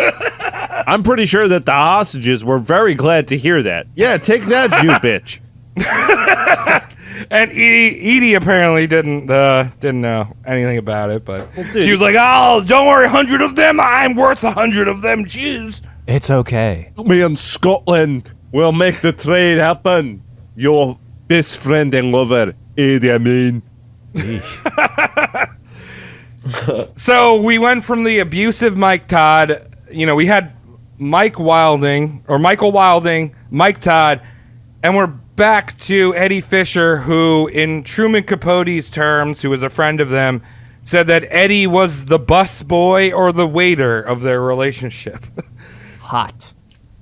Ready to do Elizabeth's every bidding. Fair. So, around this time, she was still under contract with MGM. Like, back then, actors would sign contracts, long contracts with studios. Yeah. And they couldn't do any other movie.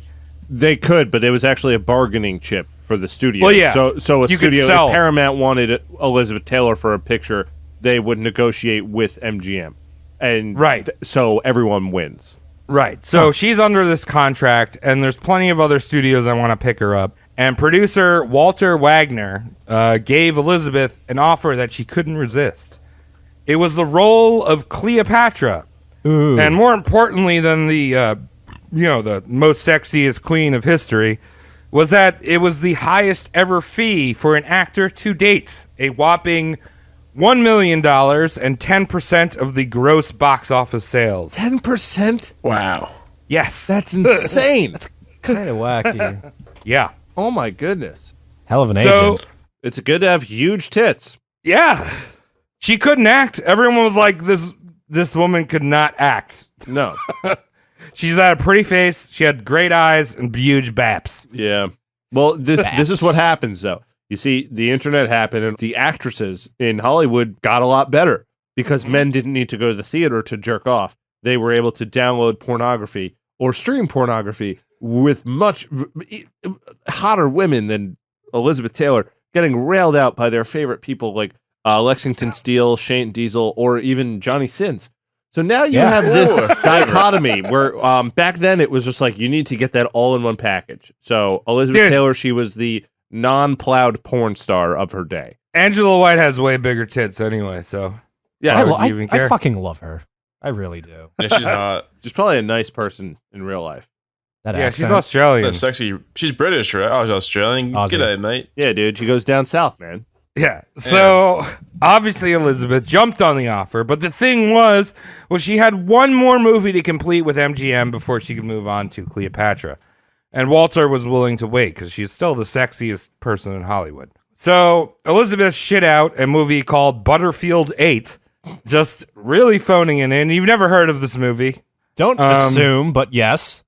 No, I know you've never heard of Butterfield I actually 8. really enjoyed Butterfield 7. Yeah, that was a good one. Yeah, classic. Had lots of ups and downs, you know. Is it by Michael Bay? Michael Bay did that? Yes, Mike Bay. Michael Bay's Mike father, Bay. Mike Bay. Yeah. So she shits out this Butterfield 8, and then Cleopatra starts going into pre-production. And Cleopatra would be the most expensive film ever made, mainly, I mean, there's a bunch of reasons. Like, it was, the sets were all built, the Egyptian sets, but, you know, the $1 million fee and gross box sales with Elizabeth Taylor was another thing. Gross box. Yeah. But the pre-production budget was already up to $6 million before it was ever, one frame was ever shot. So, Dude. we're talking about at least $1.5 million on a sand. Yeah. On variations of sand. It was like if Brendan, like, it was before they did CG. Well, there wasn't any CG in The Mummy, but like if they needed to use CG in The Mummy. Right. If some lousy art student wanted to recreate The Mummy, they would need to use CG because they didn't have the director and charisma of Brendan Fraser. I'm going to shut up now. Wasn't The Mummy a documentary? Yeah, you're right, Mike. It was a mix. It was actually done by shot Michael live. Moore. Yeah, I Michael hate Moore that. and Michael Bay at the same time. Yeah, Mike. So, all right, it's already at $6 million, and the director Ruben Mamoman, I don't know his name. You're making Ruben. up all the names in this one, aren't you? We're calling him Ruben. Ruben was getting pressure from the studios to cut spending. So he turned to Elizabeth, and he's like, Elizabeth, we need to make this movie the best movie that's ever made. Originally, it was going to be 2 films. It was going to be like Cleopatra 1, Cleopatra 2. Oh. And Elizabeth is like, all right, we got a plan here. You just walk off the project, and I'll follow you. And the studios will like beg us to come back. Power play. Okay. Right, like a little power play. I like that. And Ruben's like, that's perfect. All right. We're going to make the best movie ever made. I'm done. He's like, goes to the studio. He's like, I'm walking off. And he's like, hey, Elizabeth, follow me. And she's like, nah. That bitch. I'm going to get my friend Joe Mazinski to go shoot this movie.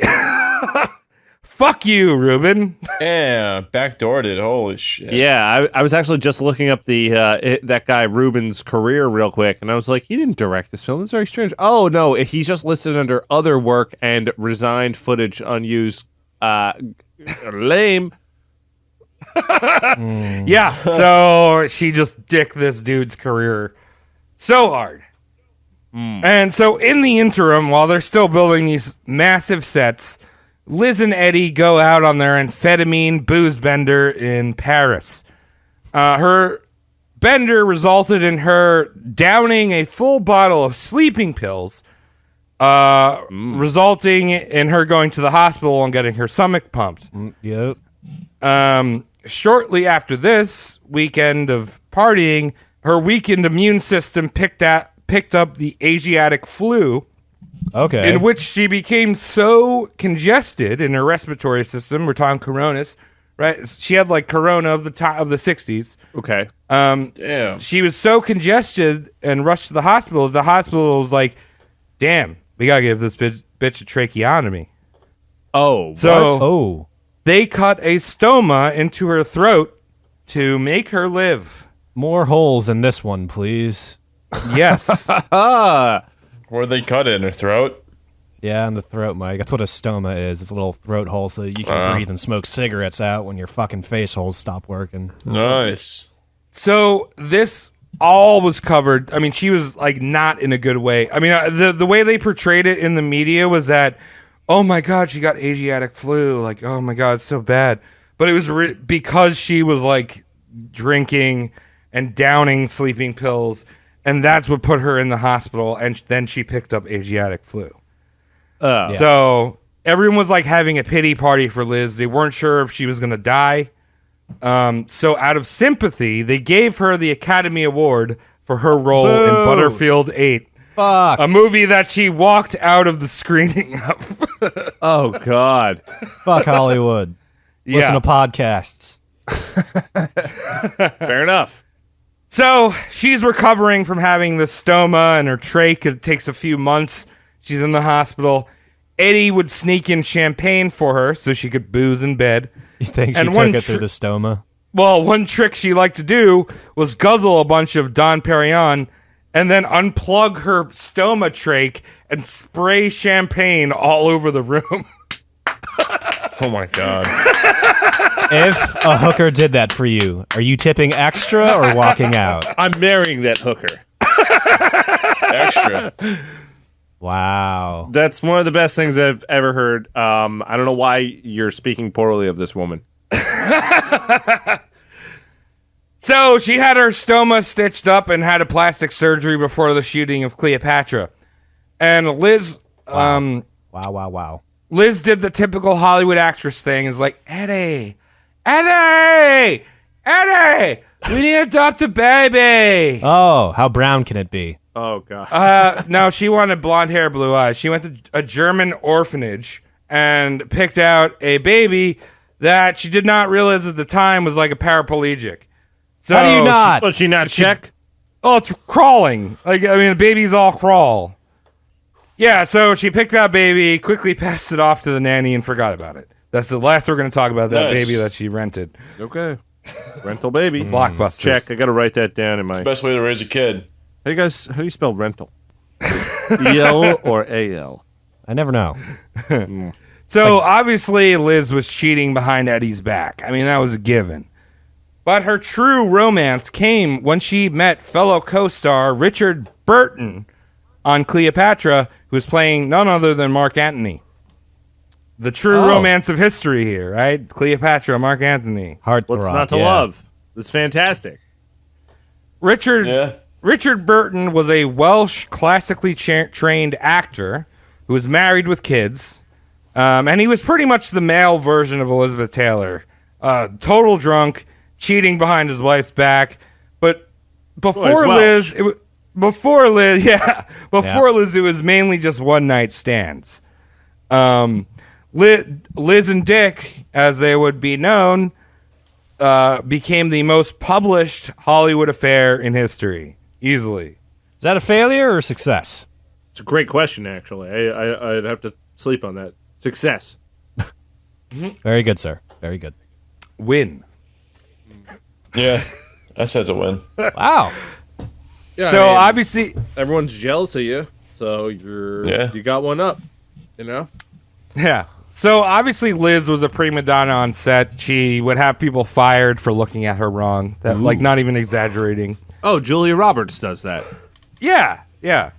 So Burton originally was like, "Fuck this bitch," but then he was like, "I gotta get my penis inside Cleopatra because I'm a Welsh stud." Of course. Is that his signature sex move, the Welsh stud? Yeah. So this was much of the same affair that happened with Rock Hudson. The two of them drank so much one night that they fell through a roof that was 25 feet above the ground. Wow. she got back problems, and it's totally because she fell off a horse. And she Honestly, yeah, I don't know why an ex-horse champion like her would be on a roof to begin with. Horse champion? I just love that, yeah. Yeah, something's not adding up. Yeah, the two of them were huge alcoholics, partied hard, fucked in their trailer, and would make the crew wait for them until they both climaxed. It was anything but discreet. Burton would actually walk around set bragging about how he nailed Liz in the back of his Cadillac. Oh, I mean, would you not? Oh, yeah, I'm not saying there's anything wrong with that. Also, Cadillac, that's like that is a trailer. You ever been in the back Spacious. seat of one of those? Yeah. Shit's a boat. Yeah, man, you can lay down and be 8 feet while doing it, I guess. You get taller when you lay down in the back of the Cadillac. You could sleep the Christian way in the back of the Cadillac. With your butt out? You can not touch your partner. Ooh. So, obviously, the tabloids were ablaze with the Liz and Dick. And Eddie seemed to be kind of aloof. He's like, meh, just tabloids. Whatever. I'm off busy crooning somewhere with the Rat Pack. Oh. Sure, Eddie, get us some shoes. Okay, go out and buy shoes for all of us real Rat Pack people. Okay, Eddie? So, eventually, he comes to visit Liz, bringing her a $50K black pearl necklace. To which Liz was like, how much did you pay for this? You got had. Wow. Woman of jewelry. So Liz and Eddie rented a Roman villa and were having a dinner party when all of a sudden the front door swings open. Smash! Onomatopoeia. There's Richard Burton, all sloppy-ass drunk, and he starts reciting Shakespeare to Elizabeth Taylor in the living room. With a Welsh accent, which is probably the worst thing. Yeah, This man is having a stroke. So Eddie, who was upstairs at the time, heard this Welshman yelling Shakespeare. Who doesn't? Came downstairs and he's like, what the hell are you doing here? And Burton's like, I'm in love with the girl over there. And he points at Liz. Then Eddie's like, you have your own girl. Her name's Sybil. It's your wife. Why are you trying to ruin my marriage? Go away and your go own. home. So Burton says, Sybil and Elizabeth are both my girls. Then he turns towards Liz and he's like, you're my girl, aren't you? And Wow. Liz looks at Eddie and then looks back at Burton and says, yes. Damn. And then Cold. on top of that, then Burton says, if you're my girl, come over here and stick your tongue down my throat. So Liz walks up to Burton and fucking throat fucks him with her tongue right in front of Eddie and the rest of the dinner guests. Damn, that's so fucked up. This reminds me of that Willem Dafoe line from like The Life Aquatic. You know what I mean? If you're not here with me at this moment, don't cross this line or whatever he said. You know, I already did it once before in the episode. I was clapping, and I want to clap again. You could just repurpose the sound. I'll repurpose. I'll think about it. But just good times had in this Roman villa. Oh my goodness! Donkey use the Shane clapping- comes in. Do, and she's like, "I'm gonna fuck your face, dude." And Eddie's like, "What the fuck is going on? We just got kebabs for the whole party guests, and now you're gonna run out and fuck this guy's face." Well, yeah. You hear the way he was talking? Yeah. Yeah, don't go doogie. Yeah, yeah, my girl. Oh. Damn. Sploosh. So, not long after, Eddie leaves Rome where they were filming Cleopatra, and he telephones Burton's wife, Sybil, and lets her know what's going on. She's like, oh, that shit sucks. That's bad. Shit sucked. Then he calls Liz, only to get Burton on the other end of the phone. And Awkward. Eddie's like, what are you doing in my ham? And Burton's like, I'm fucking your wife. Like, what do you mean, what am I doing? Yeah, don't ask stupid questions. She turned Jewish for me. What is she doing for you? Throat fucking. So both of these marriages broke up, and it was Burton did play some like head games though with Liz and Sybil, where he was like, "I love my wife, but I love you, Liz," to the point where Liz tried to overdose with sleeping pills again and had That's her her fault. stomach pumped again. That's her fault. But in the end, Dick and Liz came together, and Dick sealed the deal with a $67,000 emerald necklace to show his love. Oh, was it a... I'll do it. Yeah. He's a handsome man and he's got money. So what else could a woman want?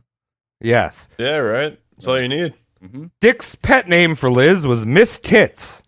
All right, let's unpack this. We gotta unpack this. What is there to unpack, Cody? I understand you want to talk about it, but the concept of unpacking a perfect pet name. That's a great pet name. The two of them were aiming for another marriage. Burton's wife, who couldn't avoid reading the two of them in the newspapers, eventually slashed her wrists, but was found before she bled out. So, good job, Yay. Bill Come on, Dick she has all that Burton. money to look forward to. Why is she killing Yeah. herself? She gets half of his shit, and he's got a lot of shit. Burton showered People are dumb. Yeah, Burton showered Liz in gifts. In one weekend, he spent $150,000 in jewelry for her. Sheesh. The two of them would stay in Mexico in a place called Valeritina at a hacienda called Casa Kimberly. Now the rebranded two- sandals. Yeah, the two of them would throw wild parties with the likes of Tennessee Williams, Truman Capote, and they would play a game where how much scotch could you neck before you fell over? Is that really a game? Yeah. Do you guys want to do a bonus episode where we do that? We haven't done a bonus episode in a while. We actually need to do that for the Patreon folks. Maybe we'll do something like that. Yay. For sure. yeah. Soon. We'll play the Liz and Dick game. So both of them were stinking Glorious. rich, and they set up a Bermuda Island film company, which was basically a shell company to hide their taxes. They got smart. This is the 60s. This is when Very they were smart. doing that Wow. shit. Everyone should do that. We should do that. Yes. All right, so during this Burton-Liz romance, Liz did a movie called The Sandpiper with Charles Bronson. So in this movie, Bronson makes a nude wooden statue of Liz. Now, Fierce. the thing was Liz was so much. She was covered in so many scars from C-sections, back surgeries, and just mishaps of like falling, 2 stories out of a fucking building with her husband. That she refused to model for the woodmaker that would sculpt the statue. This is like a weird side story that I kind of wanted to say. I like it. It's strange. Yeah, it's fun. So the statue was auctioned off to some rich dude, and then it was auctioned off to another rich dude. He's like, "You want to touch Elizabeth Taylor's tits? I got a wood statue of it." It feels just What? like the real thing. Yeah. And eventually, some producer bought it, like a few months later, and he was like, "I want to redo the body of it." So he was going to cut the head off of it. So I'm assuming he wanted to turn into a real doll. Yeah. Or There's something. no reason you'd do that unless that. Yeah. Jeez. Anyway, him and his friends were fucking around with a chainsaw, and the producer was like, "Yo, you want to watch me fuck Elizabeth Taylor?" And he used the chainsaw like a dick and Right. thrust it into the statue's vag, and thousands of Big Sur army ants poured out of the statue's vagina. Ooh, horror story. Apparently, a nest of Whoa. ants had been living inside there for months. At this point, Elizabeth Taylor had a hysterectomy, so the barren womb of Elizabeth Taylor's statue. Anatomically perfect. Yeah, Oh, God. That's gross. yeah, it's kind of a nightmare story. What producer was that? He sounds like a sicko. I didn't write the name down. Chris Some- Barnes of Cannibal Corpse fame. Yeah. So Burton and Liz was their marriage was pretty much the same story as Mike Todd. I don't need to go into too much. Burton was a sloppy drunk that would beat her, but Liz said they were so in love. And the reason why they were so in love was because Good. Burton bought her tons and tons of really expensive jewels. So the first one that he bought her was something called the Krupp diamond. Once you Ew. enter once you enter the realm where the diamond or the stone is has a name and not like the fucking Christie's ring or whatever. Like, you know what I mean? Like, when a diamond has a name. Yeah, that means that a lot of people who give a shit about diamonds know that diamond, therefore making it very expensive. Yeah, so this diamond Burton bought for $305,000, and it was put on a ring, and it was so big and gaudy that Princess Margaret, who is Queen Elizabeth's sister, said it was vulgar. Well, she's a prude prick herself, so fuck off. But this is also the Queen. You know what I mean? Like, you've seen the Queen's jewels, right? Like, you know what I mean? Like, they like to wear gaudy, stupid, expensive jewels, and they're like, that shit is and they too like much. the taxpayers to pay for it. Yeah. So a little bit later on in their marriage, in 1969, when they were doing 69. Nice. Good year. Nice. Good year. Nice. Burton bought her an even more expensive diamond ring that he bought for $1,050,000. Wait, what was it? It was a diamond ring. This was a 69 Holy shit. sexual 69 carat diamond. And he really knew the way to her heart. Yeah, it's through her fingers, I guess. I don't know, because that's where the ring goes. So the two of them had affair after affair, and eventually by the 1970s, Liz, who was getting a little bit old and pudgy, things weren't working out. It's kind of getting a little bit bad between the storied marriage. Hey, bitch, take off that jewelry that I bought for you. You're getting fat and ugly. Liz would cover her aging self in copious amounts of makeup. She would actually powder the roof of her mouth because she said when she delivered lines, she wanted people would see into her mouth, and she wanted to look perfect. Oh, God. That's disgusting. Right? That couldn't have held up either. Yeah, right. It's like you're just eating makeup. Gross. So one of the reasons why Liz gained weight was that, as I said, she was an alcoholic and she popped pills. But she never got... I mean, I feel like when she was younger, she got sloppy. But as she, matured into a alcoholic, she would eat away the booze. So she just, crammed shit into her face until, it soaked up all the booze and drugs. Right. She got So fat. you're saying she that starts to get work? boring. Yeah. So eventually, the tabloid marriage of Liz and Dick ended. And during the 70s, Liz would hang out with Warhol and hang out at Studio 54 and his Montauk studio as well. Wow. So another guy. Cool. The two of them actually would compare scars. That was something they liked to do because Warhol was shot. We did the two-parter pretty much on him. Yeah. How did Warhol get his C-section scar? I don't know. He was shot, and then there was that bad bout of rheumatic fever that tends to happen to everyone I do research on. What else happened to him? Nothing. He just was pasty. Yeah, but wasn't he cut open 3 times because of the whole... Oh, yeah, no, yeah, you're right. It was the shooting, and then they had to keep blasting him open. Yeah. Didn't find it. There it is. So after 5 years, Liz just could not live without Burton. And they got remarried. This is why I said they had 8. She was married 8 times to I 7 see. husbands.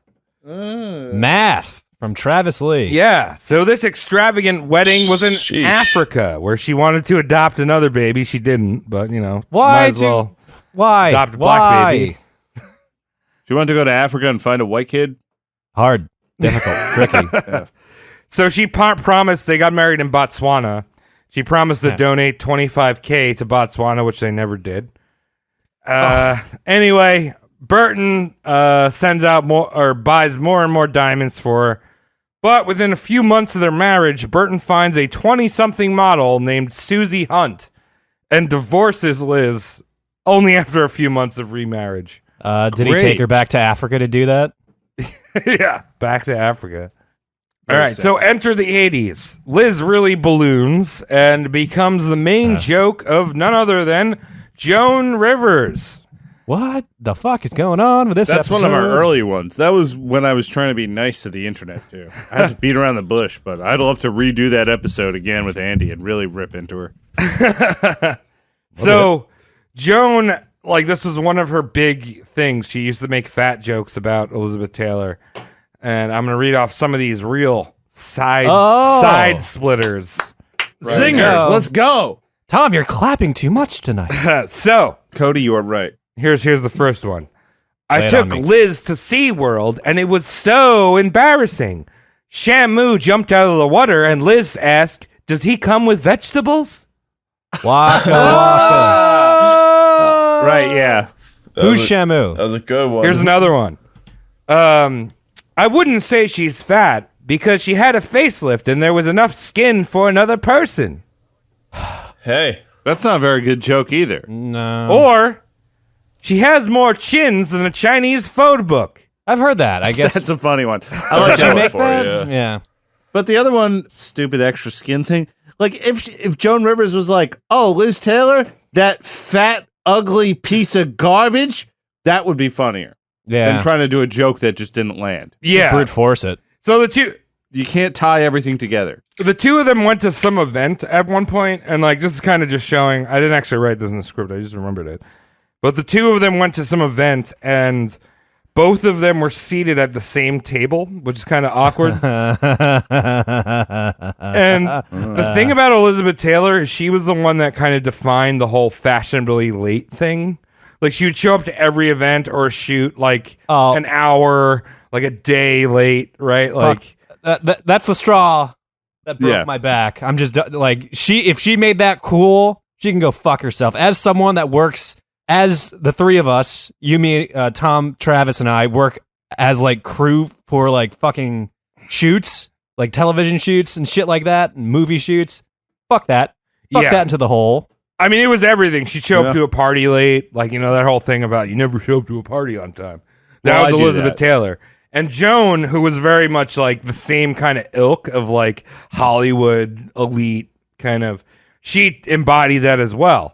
So when they went to this, What's a good time to show up to a party? yeah, when they 15 minutes after? No, dude, on time. An hour and a Because half. you know why? That's why the shrimp ring is the most intact. I like the way you're thinking, Cody. I like to get there 15 minutes early, so when Well, people that's just show rude. up, Yeah, you're. Yeah. they'll see me with my hands You're at scooped the in the front door. marinara. I tend to throw up for at least an hour before I go to any party, so I feel like I'm not doing it alone if I start at the time the party begins.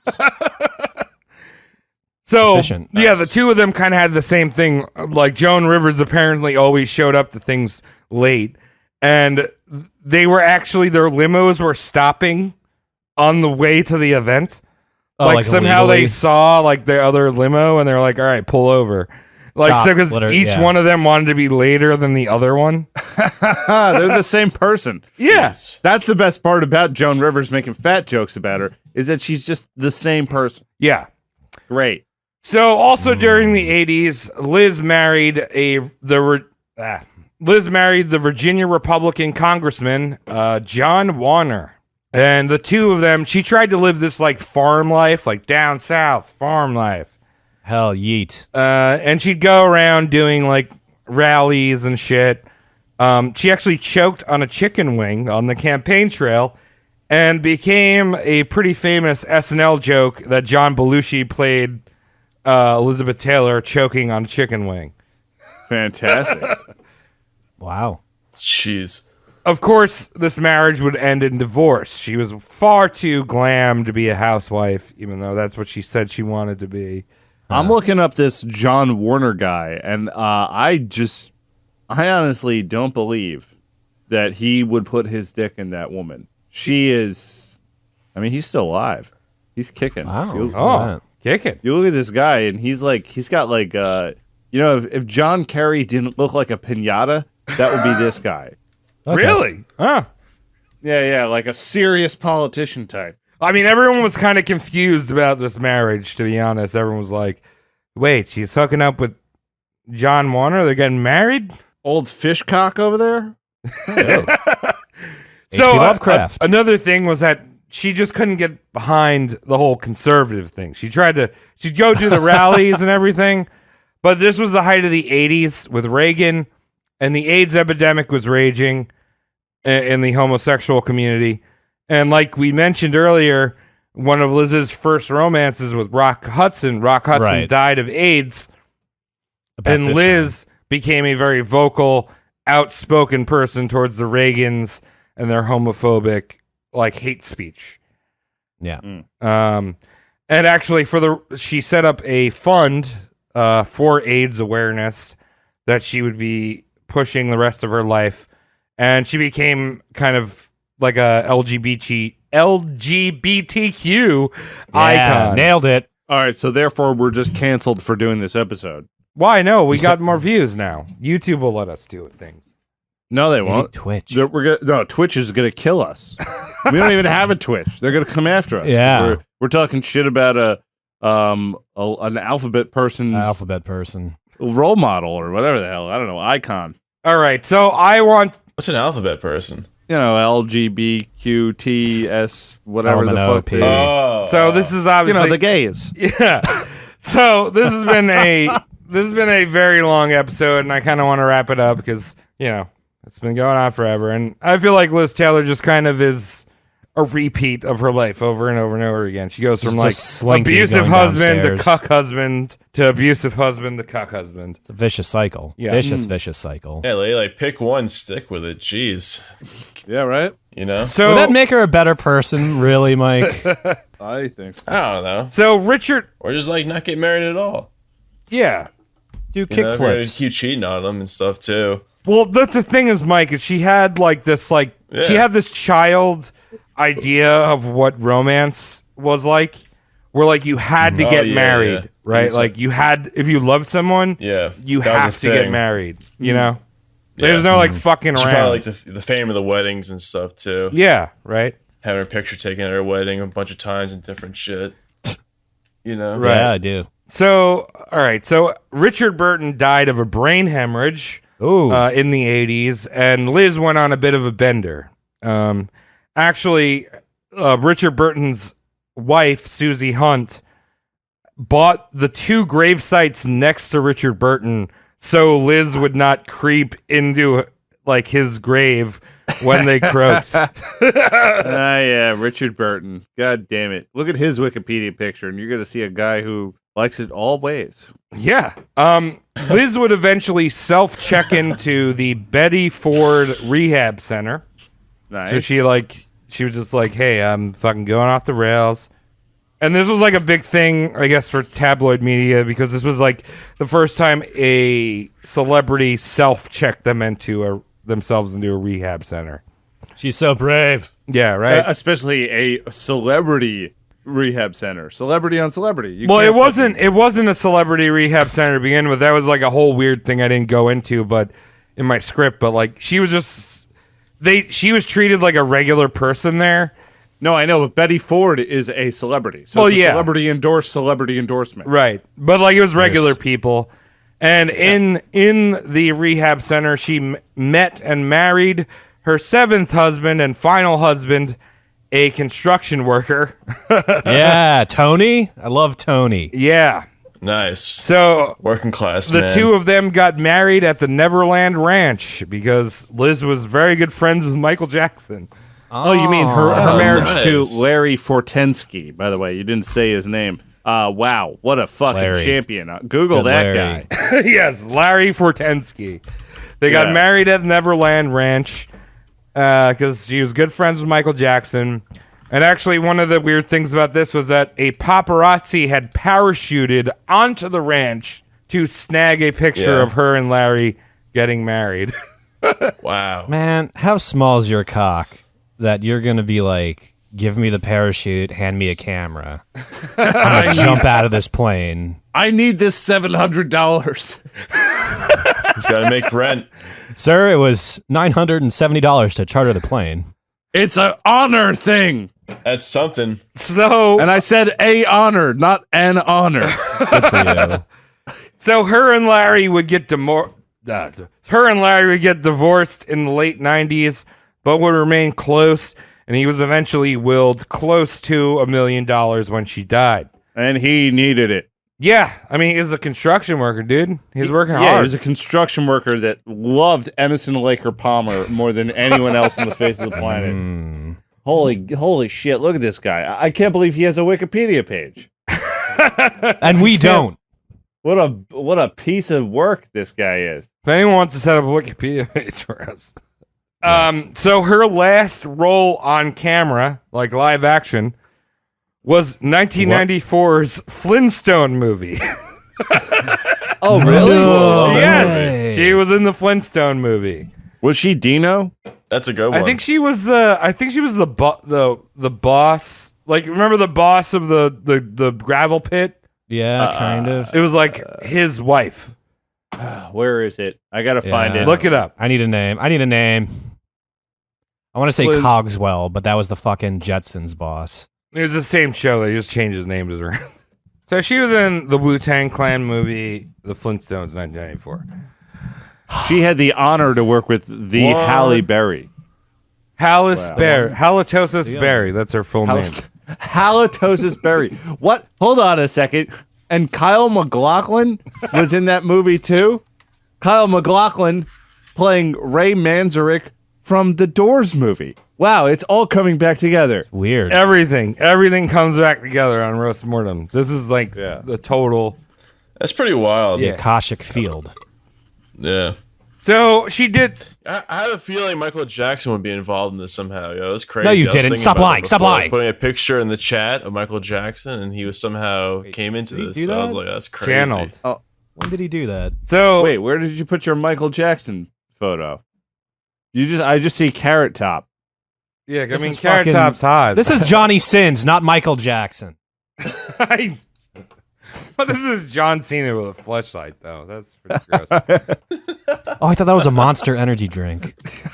No. Okay, so she did some soap operas during the 80s, and she actually did a bunch of voice acting in the 90s. She was on The Simpsons. Oh. But her health became a serious problem. She had skin cancer, back problems, respiratory issues, and if someone would ask me the questiones. All right, how did Liz Taylor suck the last dick? How'd she suck Reaper cock? Yeah. So, in 2004, she sucked the dick of congenital heart failure. And she lasted a while. They're like, your heart's going to die because you're dumb. What? And then Imagine a fucking doctor in a white coat with a stethoscope just being like, well, looks like your heart's going to die. so she lasted a while, and then in 2011, after a 6-week hospitalization, she died at the age of 79. 10 plus 10, nice. Didn't make 10 it to extra. 80. 10 extra. And now, few things before we end this lady. Okay. So Christie's, the auction house, auctioned off her jewelry and clothing, and all the proceeds went to her AIDS foundation she set up. Towards the end of her life, she won a whole bunch of lifetime achievement awards because she was doing all these things for AIDS and blah blah blah. People blah, blah, love blah. this bitch, man. She had the jewelry line. She had the fucking fragrance stuff. I remember her growing up. Yeah. She was on so many advertisements for shit. JCPenney, things like that. I didn't mention the whole fragrance line, but that was a whole thing with that. I think as that's the well. only way I know her, really. Right. So, but anyway, they auctioned off all of her jewelry and all of her clothes, and all the benefits went to the AIDS Foundation. And so the clothes were auctioned off, and they sold for $5.5 million. Now, can you guess how much the jewelry was auctioned off for? $500 million. A little high. 700 million. No. It's not higher than what Tom That was said, higher than so. what I said, and Travis said that my guess was high. So. 100 million. A little higher. Cody. Oh, I'm 200 not good with million. numbers. Oh, fuck. Oh, what are you talking about? You know pie, dude. I'm not good with guessing. You need to give me a variable. How many and jelly Johnny beans are in the Sins. jar? Cody, how many jelly beans are in the jar? 35 million. No, that's lower than what Mike Lower said. than what you guys are both. Wait, what are One, you? what, I told you I wasn't good at I'll give you this. 2 Brandon Frasers for 1 Johnny Sims. So her jewelry collection was $156.8 million. 156. That's a lot of money. Definitely. That's a lot of scratch. Yeah. It's more than our Patreon. So as I mentioned, she was the person that invented fashionably late, and she got the last laugh because at her funeral, in her will, it instructed the rabbi to start her funeral 15 minutes late. Oh, and the rabbi did it. So she really carried that Jewish joke of hers, the lousiest Jew joke in the world. Yeah, people threw rocks at her coming one. grave. And that's Elizabeth Taylor. Wow. 15 minutes late. Good job, Travis. Thanks, dog. Well, now she's the eternally Great late script. Elizabeth Taylor, I guess. What you guys have to say about it? What do It's a I have lot. to say? A lot of husbands. All joking aside, Never she's get a married. beautiful-looking woman. Beautiful, though we compared her to a chimpanzee more than once earlier in this podcast. I'm taking her down a peg. yeah, She's gorgeous. She I'm got a little commending extra you hair. for That's it. something I had to work with. You know, she's a little hairy girl. Yeah. I think she was a beautiful woman that really seemed like a lot of fun, especially the whole tracheotomy thing. I'd really like to party with her. Oh, yeah. Party with a Pez dispenser. I can't buy any diamonds. There's no amount of money that I could ever put together that would please this woman. So I guess I'm just lesser than her. Yep. That's what that means. Travis, thank you very much for bringing in Yes. Elizabeth Taylor.